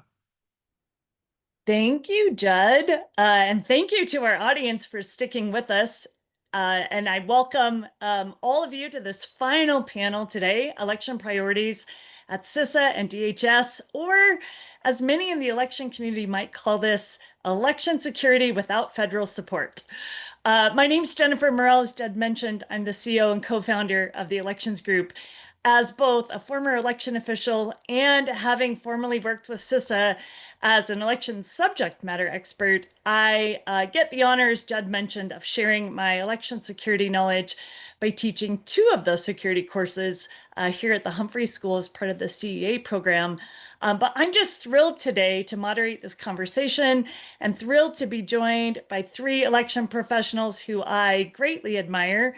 Matt Crane, Executive Director of the Colorado County Clerks Association, also a former CISA advisor and former Colorado County Clerk. Nikki Fisher, Chief Election Security Officer at the Oregon Secretary of State's Office, and Nick Lima, Registrar, Director of Elections in the City of Cranston in Rhode Island. And I'm going to give all of you an opportunity in just a minute to tell us a little bit more about your background, but I want to set the stage for this conversation. And I start both of my election security courses in a similar way. On January 6th of 2017, then DHS Secretary Jay Johnson designated elections as critical infrastructure. So over the past decade, agencies like CISA have provided essential cybersecurity services, expert training, regional subject matter experts who advised and supported state and local election officials like Matt, like Nick, like Nikki. CISA's Last Mile program, if you're not familiar with it, equipped state and local election officials with customizable, user-friendly security resources to enhance both their physical and their cyber resilience. And between 2018 and 2025, before the program was halted, CISA provided last mile resources to more than 6,000 election offices across the country, with many state and local jurisdictions refreshing those products every 2 years. And that number is so significant when we think about the number of election jurisdictions in the country. CISA helped officials anticipate, detect, and respond to cyber and physical threats to their election infrastructure. And then similarly, the EISAC, which we'll talk a little bit about, the Election Infrastructure Information Sharing and Analysis Center, always a mouthful to get out, was a hub for sharing threat intelligence, from cyber threats from foreign nation states to domestic physical threats, like the bomb threats that many election offices faced last November. Today, both of these agencies have seen services cut, key personnel removed, and funding reduced or eliminated. Threat sharing mechanisms, which once alerted officials in real time to emergency risks, are now in jeopardy. And at the same time, and this is really critical, the bad actors are not slowing down. They're scaling up attacks as they see federal engagement and capacity eroding. In this environment, state and local election officials are left to maintain security without timely information, without federal guidance, without critical funding. And so our panel today is going to explore how election officials are managing those gaps, how they're protecting their communities, and innovating despite these resource constraints. So let's get started. I want to get a sense of the work that each of you do from your perspective, the state, county, or municipal level.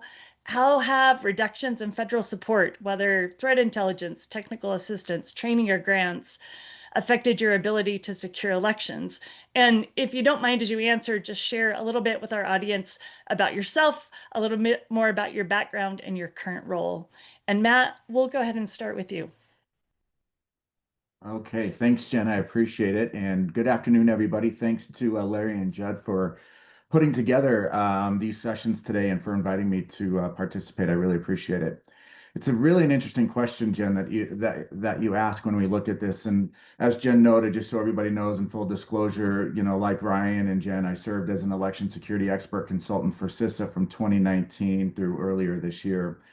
One of the things about the program when CISA received their critical infrastructure designation back in early 2017, or elections received critical infrastructure designation in early 2017, as Jen mentioned, and then CISA was created in 2018, was that Chris Krebs, the first director of CISA, realized that to support a community, we need to understand the community. We need to build relationships so there's information going back and forth so that they can really provide the services and expertise necessary to support the election sector. And so he brought on Matt Masterson from the EAC, and then they brought in other consultants, myself, Jen, Ryan included, and a couple of others as consultants to help inform the work, to help educate CISA about how elections work at the state and local level.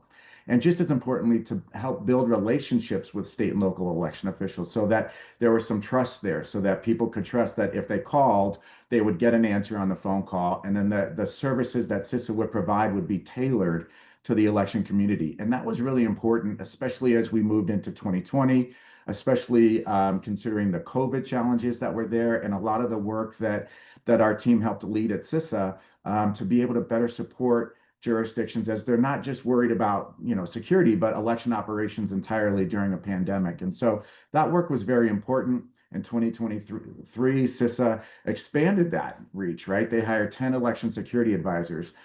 These men and women were election experts in their states and in their localities. And they were hired in each of the 10 different CISA regions, which meant that CISA had more direct support to election officials all across the country. And then, as Jen noted, in February of this year, the entire election operation inside CISA was dismantled.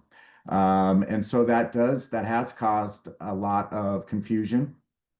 There's so many services that CISA provided to election officials, whether it was cyber services like cyber hygiene scanning or cyber assessments, or certainly after 2020, when the nature of election administration changed a great deal, and so many of us and our colleagues started facing threats, there were physical security assessments and physical security concerns to take a look at. And, those challenges have only gotten more complicated and the threat actors more sophisticated over the last 6 or 7 years. They haven't gotten less sophisticated. And especially on the physical side, locals are very concerned about threats to themselves and to their staffs, to their facilities. As Jen noted, one of my other roles, along with doing some security consulting across the country, I'm also the executive director of the Colorado County Clerks Association.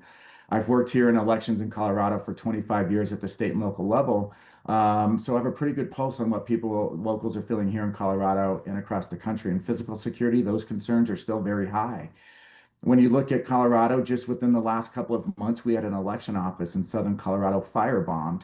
Luckily, thank God, nobody was hurt, but it was the person who was arrested certainly has a lot of election denierism on his social media feeds, and so it's very concerning as we head into 2026 and the heightened conversations around elections that, the temperature is not going down, as you guys know, it's only increasing. And so when we look at the federal landscape now, especially here in Colorado and my friends and colleagues here in Colorado, it is, if we were to call CISA, would there still be a response?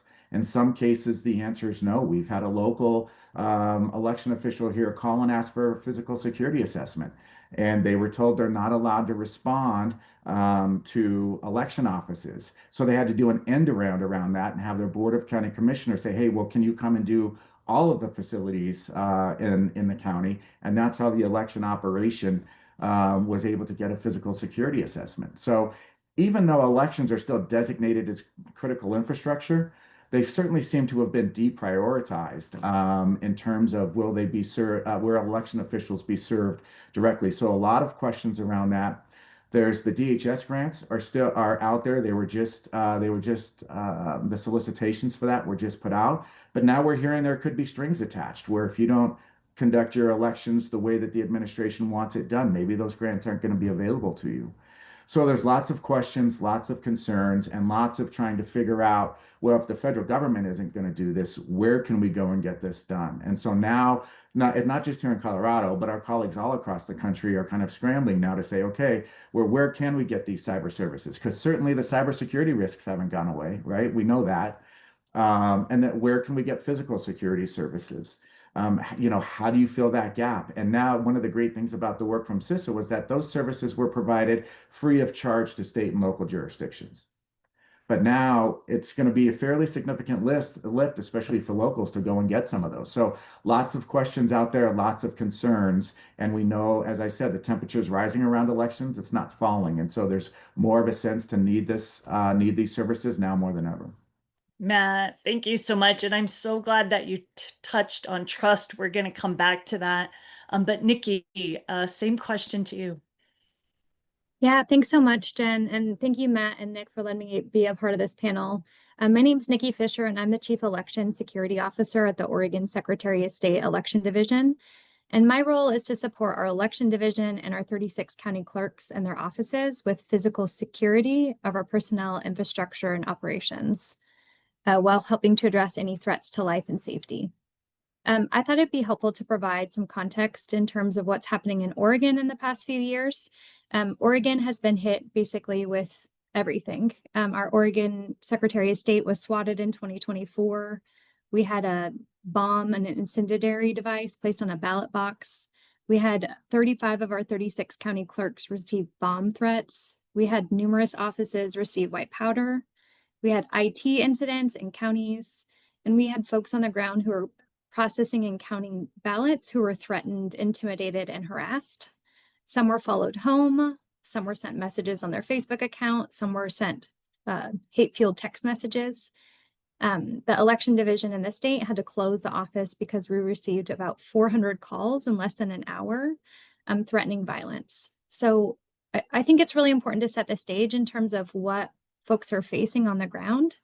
In every single instance, when this occurred in the previous, between 2021 and 2024, we contacted CISA to help us on the ground with these incidents. And I think it's really important to highlight what election officials are facing and continue to face. One of the things I wanted to highlight is that we worked with Portland State University Election and Voting Information Center to study some of the issues that were faced by county clerks and how bad the violence impacted their work. And I just wanted to share two quick highlighted stats that I think are really helpful in the overall narrative. But 1/3 of Oregon county clerks resigned or retired since 2021, often citing threats of violence as the reason. And that's a huge impact. That's a huge loss of knowledge. And I think it's something that's happening not just in Oregon, but across jurisdictions across the country. Some entire offices have left or resigned because it got so bad. And in Oregon, we know, according to the EVIC's work, that 25% of election officials receive some sort of threat. And then when you look at larger jurisdictions, that goes even higher. So I highlight that because in all of the election officials are receiving threats, harassment, intimidation, they still remain resilient. And even though CISA is gone, they all are continuing to take election security seriously, and they're all trying to move forward on what the next best steps are. So once we found out that we were going to lose CISA support, we've all pivoted to update our incident response plans, update who we're going to call.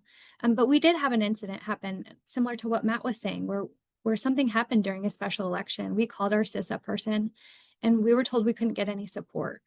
And so right now, on the state level and the local level, we're all pivoting to see how we can move into a different space as we are thinking about the midterm elections. In November here in Oregon, we have 9 jurisdictions who are going to be having elections. That is still incidents for threats and violence and intimidation that our county clerks face, and we don't have that same level of support. But I did just want to highlight, we are remain a resilient community, and we will pivot and we will make sure that our election workers are safe and secure. Nikki, thank you so much. It's so helpful to really get the detail of the types of threats that you have faced and help us really start to think about the human impact. We're going to talk a little bit more about that resiliency and innovation, but Nick, same question to you. Sure, and good afternoon, everyone. So Nick Lima, I'm the Registrar Director of Elections for the city of Cranston, which is the second biggest city here in the smallest state of Rhode Island. I'm not only a member of the advisory board for the CEA program, I'm also a student, starting classes this semester myself. So I'm an election official who started in January 2017. I started, I think, a couple of days before the official announcement of the designation of elections as national critical infrastructure that Matt mentioned. So this is the only world I've known.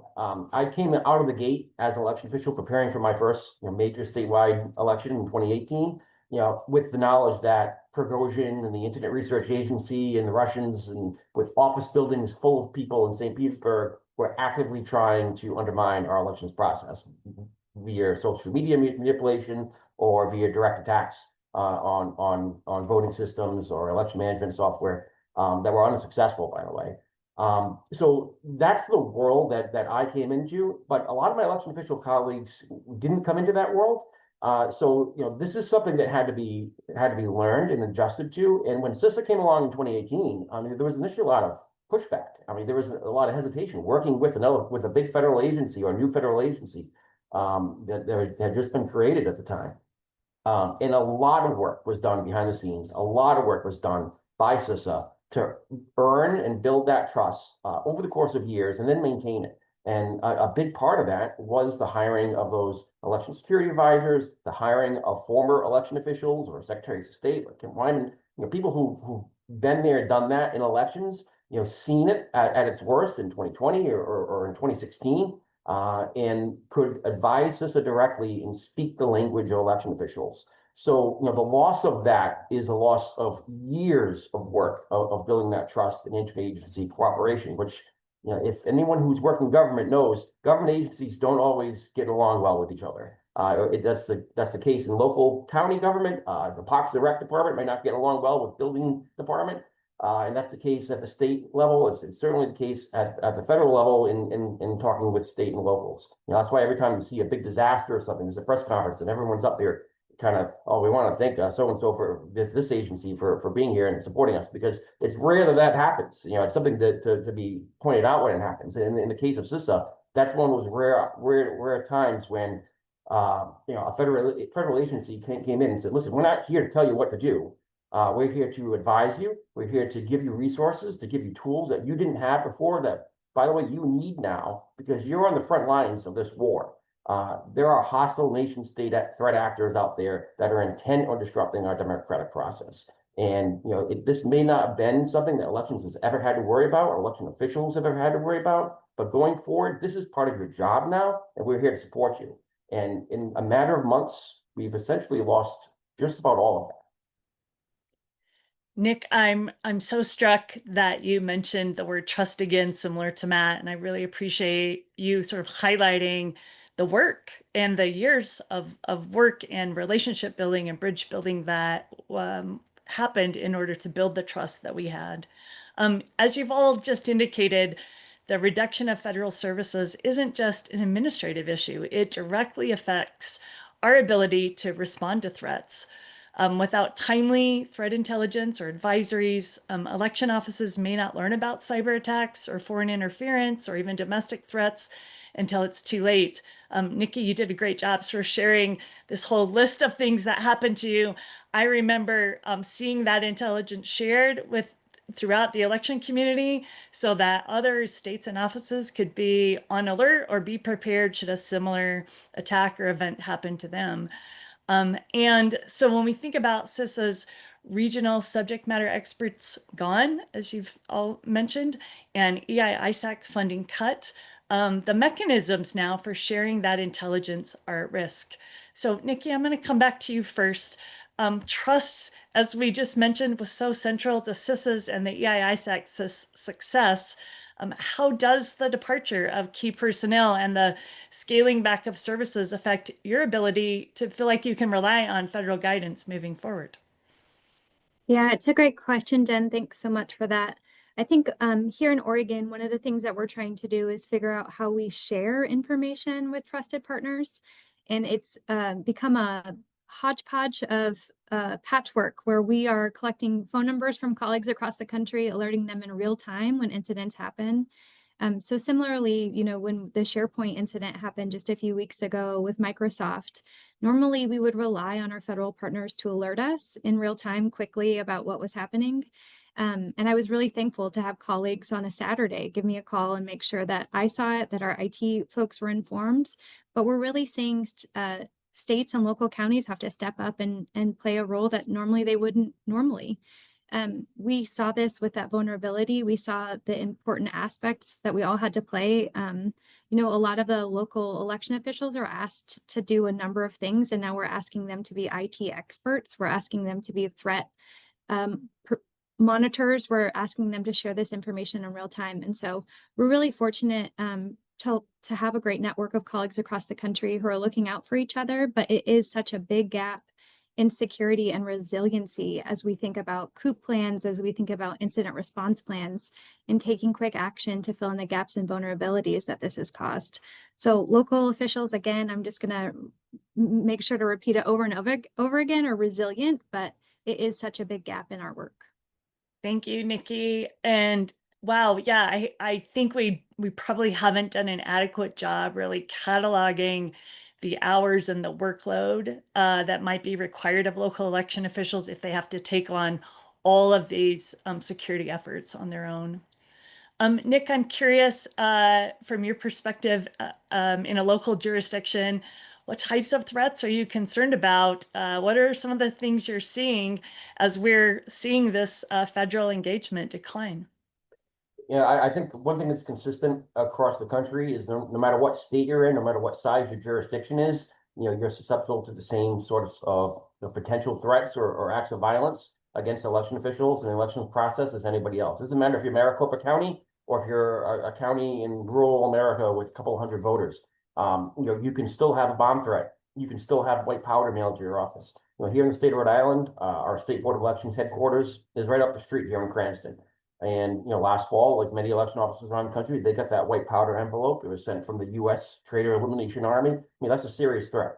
It's not kids pulling a prank. They were sent to election offices around the country. And the benefit of CISA, the benefit of EISAC is there were mechanisms in place to let everybody know about that. All the thousands of election officials in offices around this country need to know that election offices were getting these threats. And we found out about that in almost real time. Found out about it fast enough so that agencies like the U.S. Postal Inspection Service could intercept some of them. So the FBI could get right on it. But also so we as election officers could know that we were going in tomorrow morning to open our mail to look out for things like this. So losing that is monumental for us because we're losing that layer of communication, that organized layer of communication. There's other ways we can communicate, but that was one of those important things that we had. But the other side of it is that training that we provided by CISA, those free tools, free resources. This isn't something that's just, we trained all the election officials in the country, mission accomplished, we can go home now. This needs to be ongoing, especially when it comes to security threats, cybersecurity and physical security alike. Any training that you've had becomes stale over time, whether it's a few months or a year. And not only that, with the turnover we've seen for election officials around this country, anyone that was trained 4 years ago, there's a good chance that they might not even be in the job anymore. And then there's people starting new all the time in this field. This field has become one of the highest turnover fields in all of government. So having those resources be persistent so that the next generation of election officials, as they come in year by year, can get trained and brought up to speed, just like we all were, is essential. And is something that has been, completely gutted and really needs to be restored in some way, shape, or form. Thanks, Nick. And I think you make a really good point. I think one of the things we recognized when we were providing support at CISA is it's those smaller jurisdictions that often have the fewest resources, the least amount of IT support. And so having that human resource, those election security advisors and others on the ground to assist, but also to report up when things happen, because you're right. When something happens, whether the office is large or small, it impacts everybody. So thank you for sharing that. Matt, I had the privilege of working with you in Colorado. That was a big job managing one county. You now have the responsibility of supporting 64 counties in the state. I'm curious how you're managing risk, especially when we think about risk communication when alerts or guidance from federal partners are delayed or maybe even missing. Sure. Well, here in Colorado, unfortunately, we've been having to deal with this in really crazy ways over the last 5 years, starting with the whole Tina Peters affair. When we had a clerk who violated her oath and led a security breach against her own office. it was a challenge, and we figured out very quickly that we needed to get better at incident response and communications internally with our own folks. And so we started to build methods out at that time to be able to communicate with people, increase communication in our state to make sure that our clerks knew what was happening in that situation, what was true, what was not, what's legal, what's not, the whole 9 yards. Now, as we fast forward to 2025, Jen, I can't in good conscience, quite frankly, recommend that my folks really report out to CISA or to DHS right now, because there's been talk about declassifying things. So if you talk to somebody confidentially, who knows if it will stay confidential? Also, when you see some of the appointments that have just been made inside DHS, where they're signaling more to election denierism than to actual facts and supporting election operations on the ground. So I can, in good conscience, recommend to my folks here in Colorado that they report anything out right now to CISA or DHS until more of this smoke clears, if it ever clears.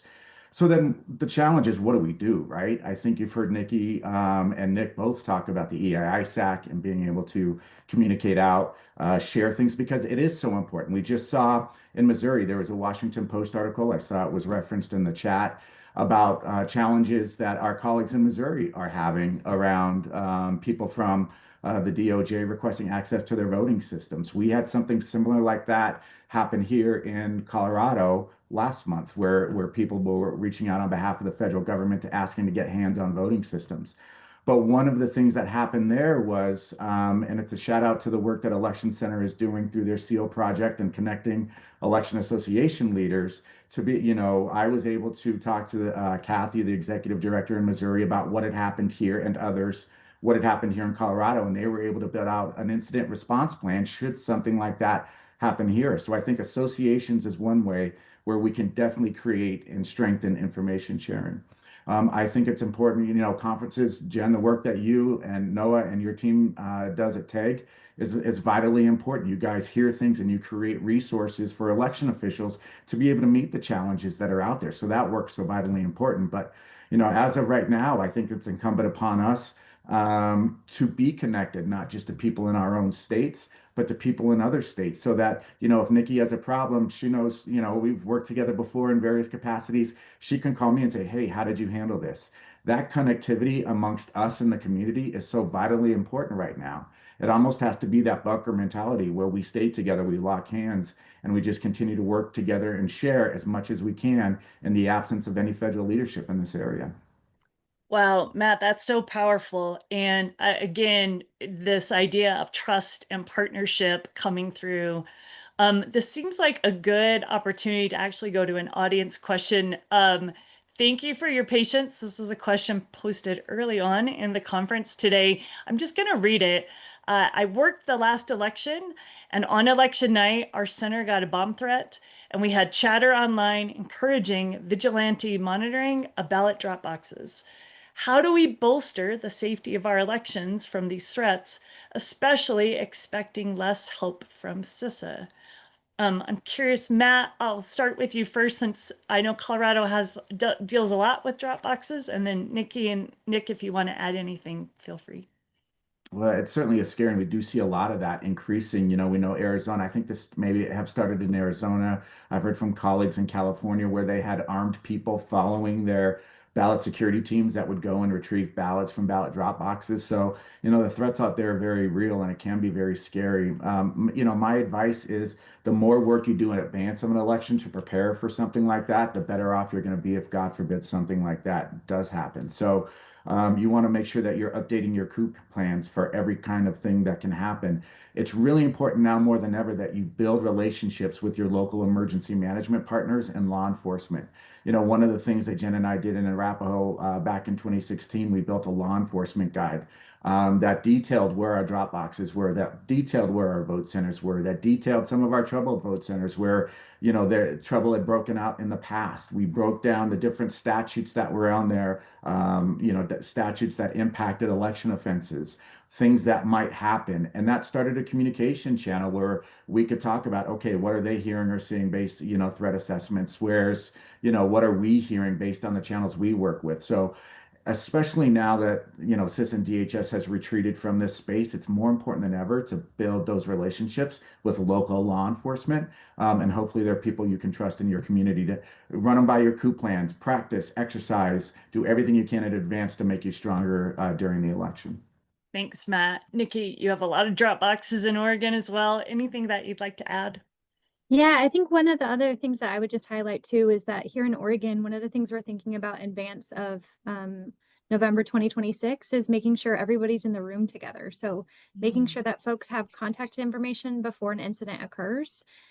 So we're really trying to do early planning where we bring a good example of this is our county clerks and our county emergency managers together. And so they can share out information, talk about plans. We're working with the Center for Safe and Secure Elections to figure out how we can bring law enforcement partners to the table to have these conversations early about what to do in case of incidents. And then one of the things that CISA provided was tabletop exercises that really brought a lot of these folks together. And so we're pivoting and working with nonprofit organizations and others to try and fill the gaps with the tabletop exercises so that we can plan in the case of what happens when we have a white powder incident. CISA provided a lot of those trainings for our county election officials. And so right now we're trying to fill the gaps and see who can do those safe assessments on the drop boxes, on the locations.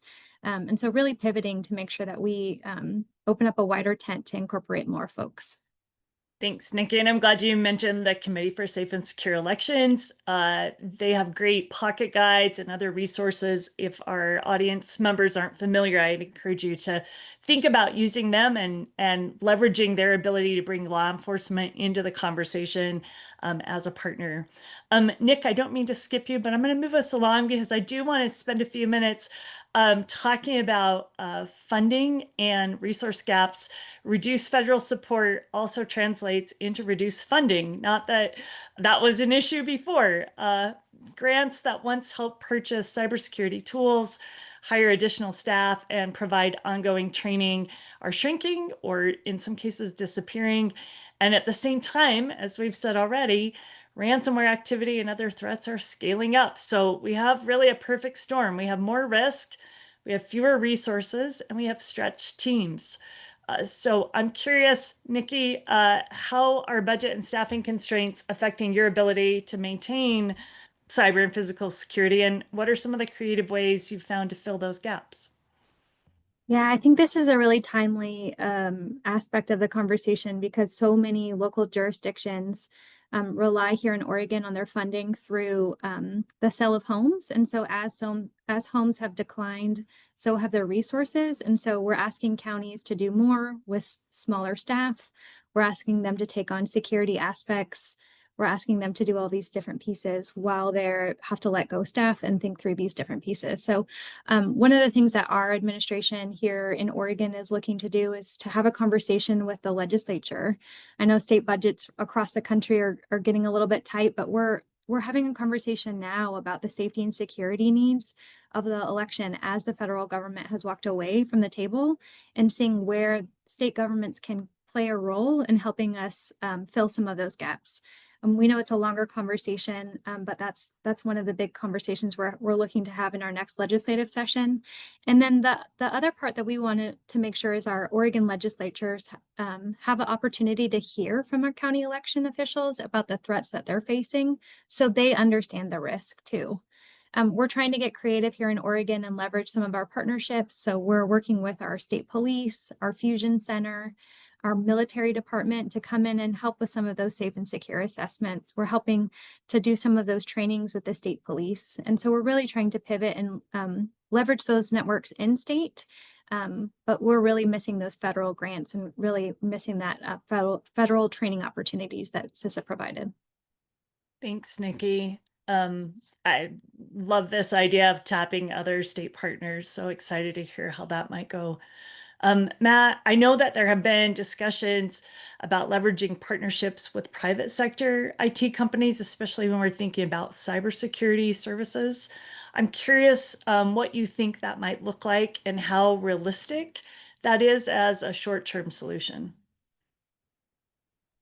Well, I do, there's definitely a gap here now that jurisdictions need to really focus on. And Jen, you expressed this before, but the jurisdictions that, I'm most concerned about, just like you, are those medium and small sized jurisdictions. Here in Denver, or I mean, excuse me, here in Colorado, Denver County has a huge IT team, lots of expertise. Some counties in Colorado don't have a dedicated IT person at all. And so with the federal retreat here, there's a bigger bullseye on these counties than there ever has been before. So we have to look at other things.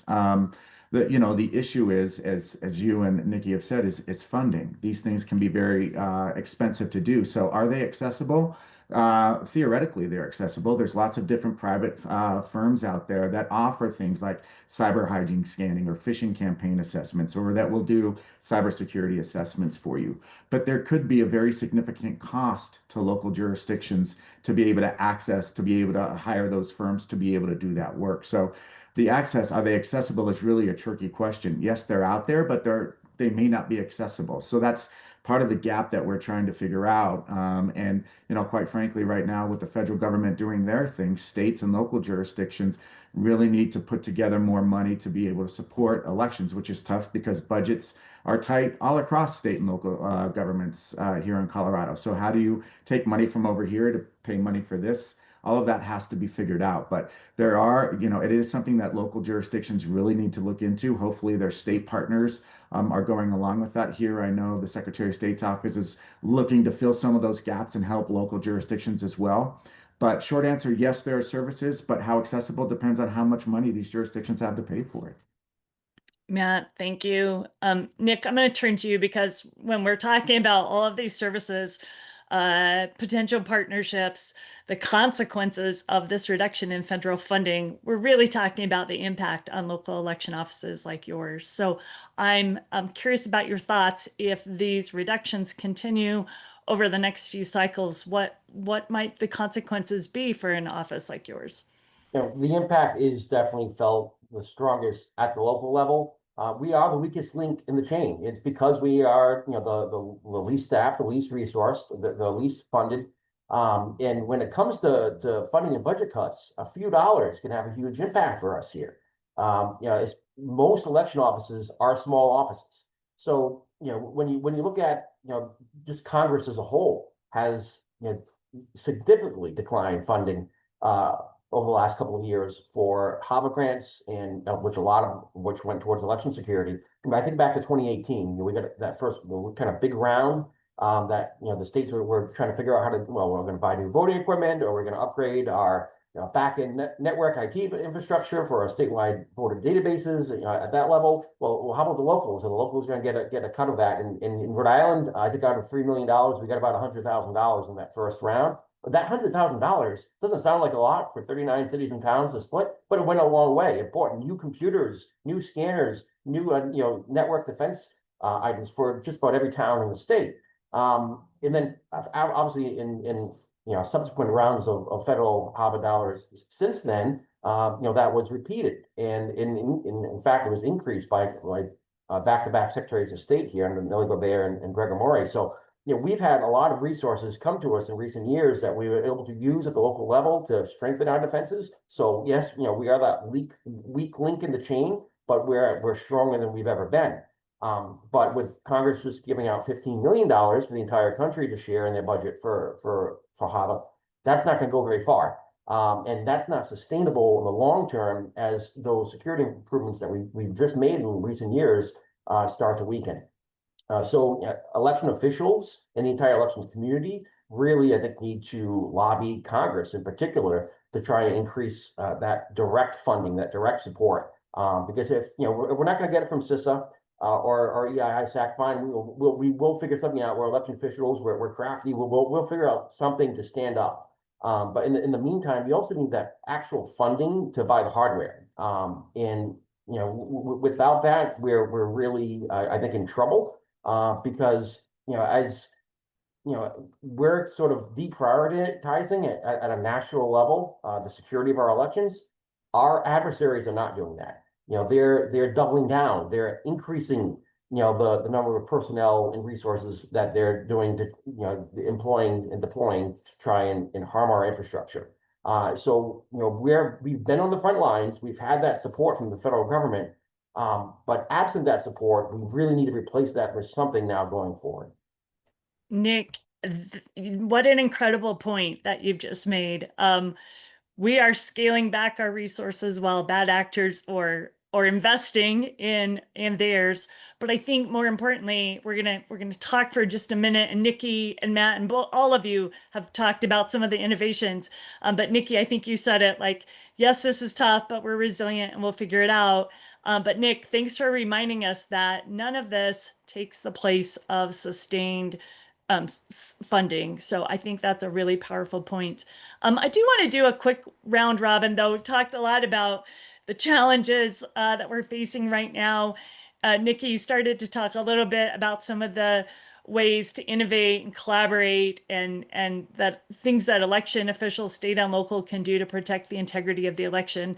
Just going to go around the room real quick and just hear a little bit more about some of the strategies or partnerships that you've all found to be effective, whether that's filling some of the gaps we've talked about, whether those are approaches to threat information sharing or training your staff.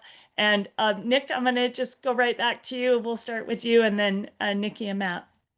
Yeah, I think we're actually lucky as an elections community right now where we are in history because this is basically an alphabet soup out there of different nonprofits and advocacy groups and networks and organizations that are there to support election officials in the work that we're doing and the improvements that we all want to see made. And we're talking about common sense, bipartisan, nonpartisan improvements to elections administration and elections infrastructure. There are tons of groups out there that are willing to help us amplify that message and to have that voice. But we need to have those conversations publicly. We need to have those conversations often and loudly because there's a lot of conversations happening in our society today across a broad spectrum of different areas. And elections administration, elections infrastructure is just a small portion of that. But we need to have that strong voice. Otherwise, the squeaky wheel will always get the grease, especially in government. We need to make sure, that, I don't like being called the squeaky wheel because that implies something is broken. I think we have elections infrastructure that works outstanding and is currently in 2025 the best elections infrastructure this country has ever had. But we need to continually improve it. We also have to continually support it to maintain what we have. So advocating for ourselves is the most important thing that we can do. Nikki. Yeah, here in Oregon, we are really proud to have the strong partnerships of local folks I'd mentioned earlier, the Fusion Center. We're working with the Fusion Center to do our safe and secure assessments that CISA previously provided. We're working with our state police to provide run, fight, hide training for election workers. We're working with a number of folks to take place the trainings that CISA provided, the security assessments, and then think through how we cover all those gaps. So we're excited to work with the election group that Jennifer runs. We're thrilled to work with the Center for Safe and Secure Elections and some other nonprofit organizations to really help fill the gaps of the safety and security needs that were avoided by some of this. One of the things that I do think is really important to highlight is the Brennan Center had a report out looking at election officials, and there was a huge coordinated jump that they saw from local election officials working with their local law enforcement partners. So it went from 62% to 82%, which is sad that has to happen, that we have to have those conversations, but it's a testament to the resiliency of the community and how important local election officials take the safety and security of their workers on the ground as we face these onslaught of threats, intimidation, and harassment. And so I think it is just really a key moment in time where our locals are working with locals on the ground, their local sheriff, their state police, Fusion Center, military, to do some of that cybersecurity work, safe assessments, and others. Fantastic. Matt?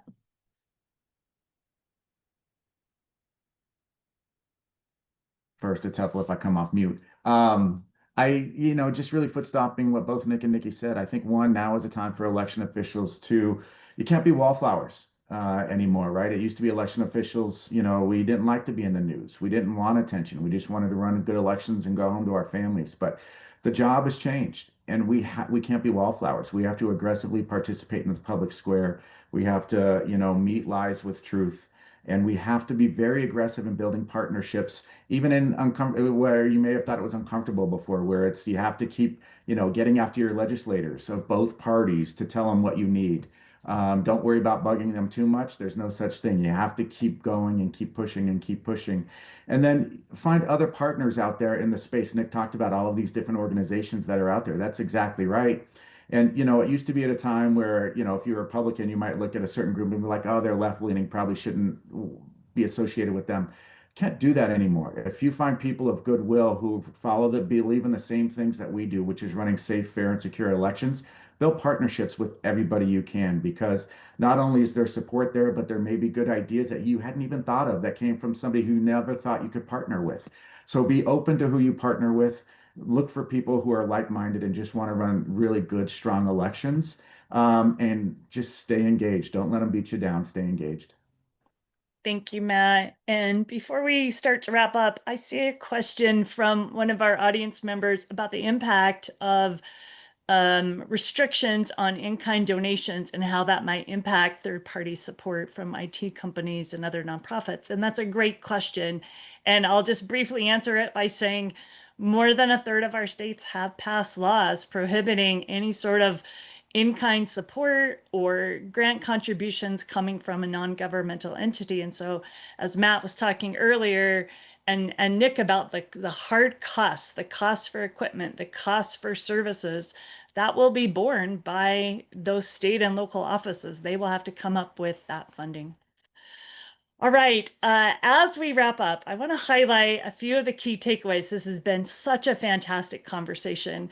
I heard election officials take security seriously, even under extreme resource constraints. That's so important. I hope our audience leaves here, if they don't remember anything else, that they remember that.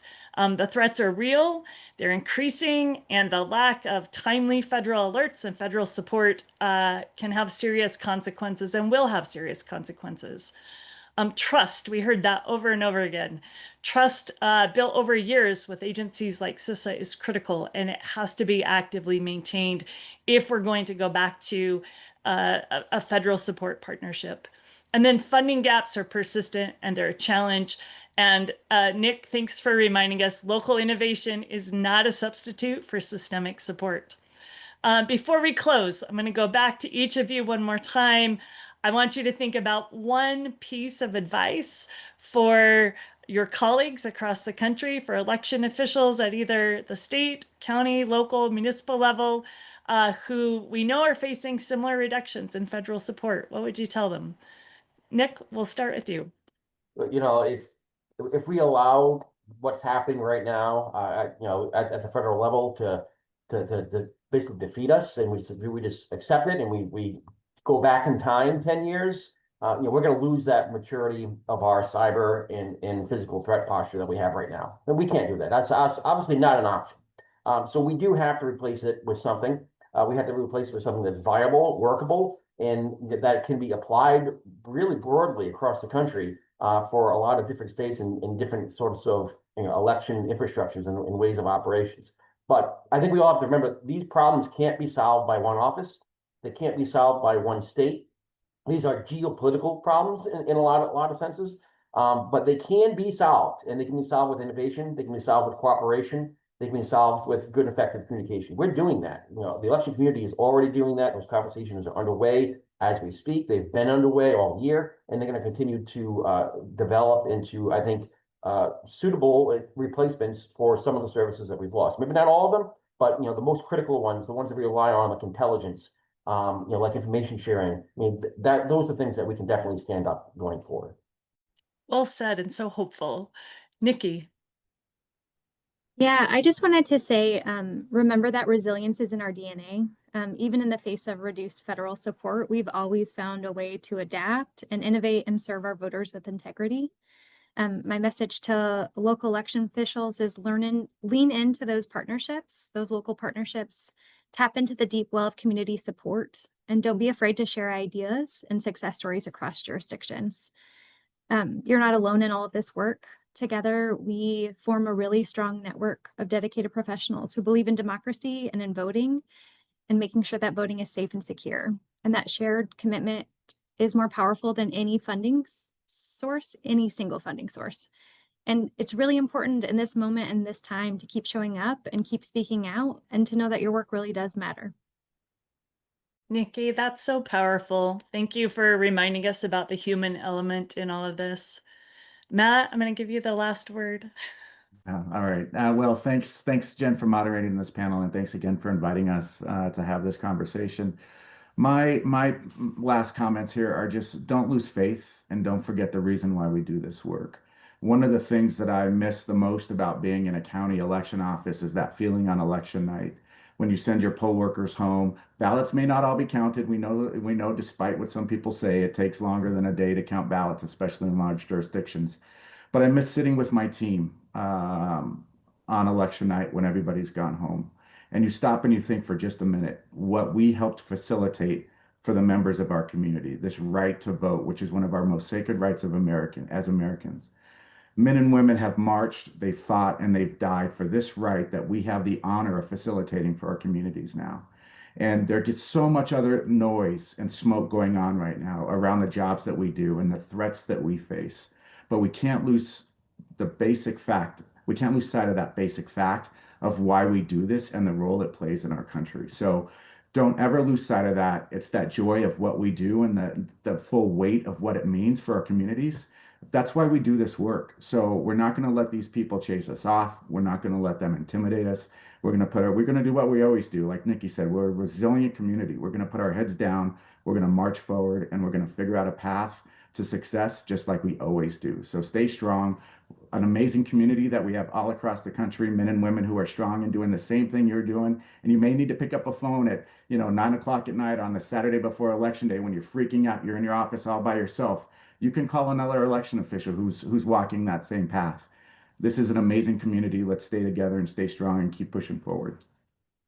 Love it. Love that network.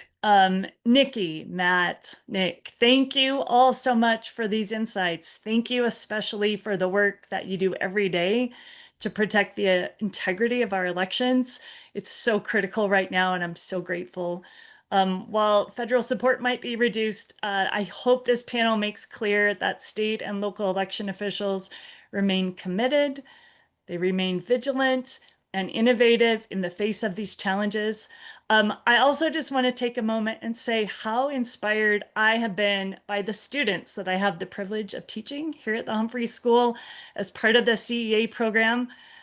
They grasp the complexities and the challenges that we've discussed throughout the program today. And hopefully we'll see them become the next generation of election professionals. As Judd mentioned, they're so eager to find solutions. And that also gives me so much hope when I look forward. It's why programs like the CEA program are so critical. So thank you all so much. And Judd, I'll turn it back over to you.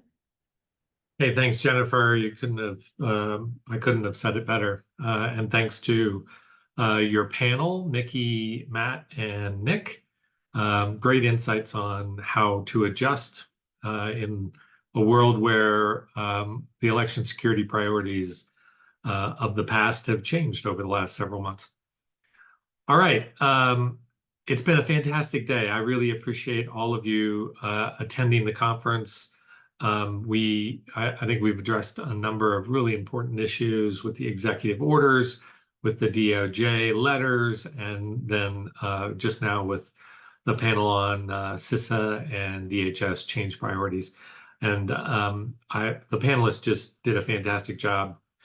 You will be receiving in the next couple of days a follow-up email, which will have a link to the full conference, and you can go back and listen to or watch different segments or pass it around if there are parts that you want to communicate to others in your work life or personal life.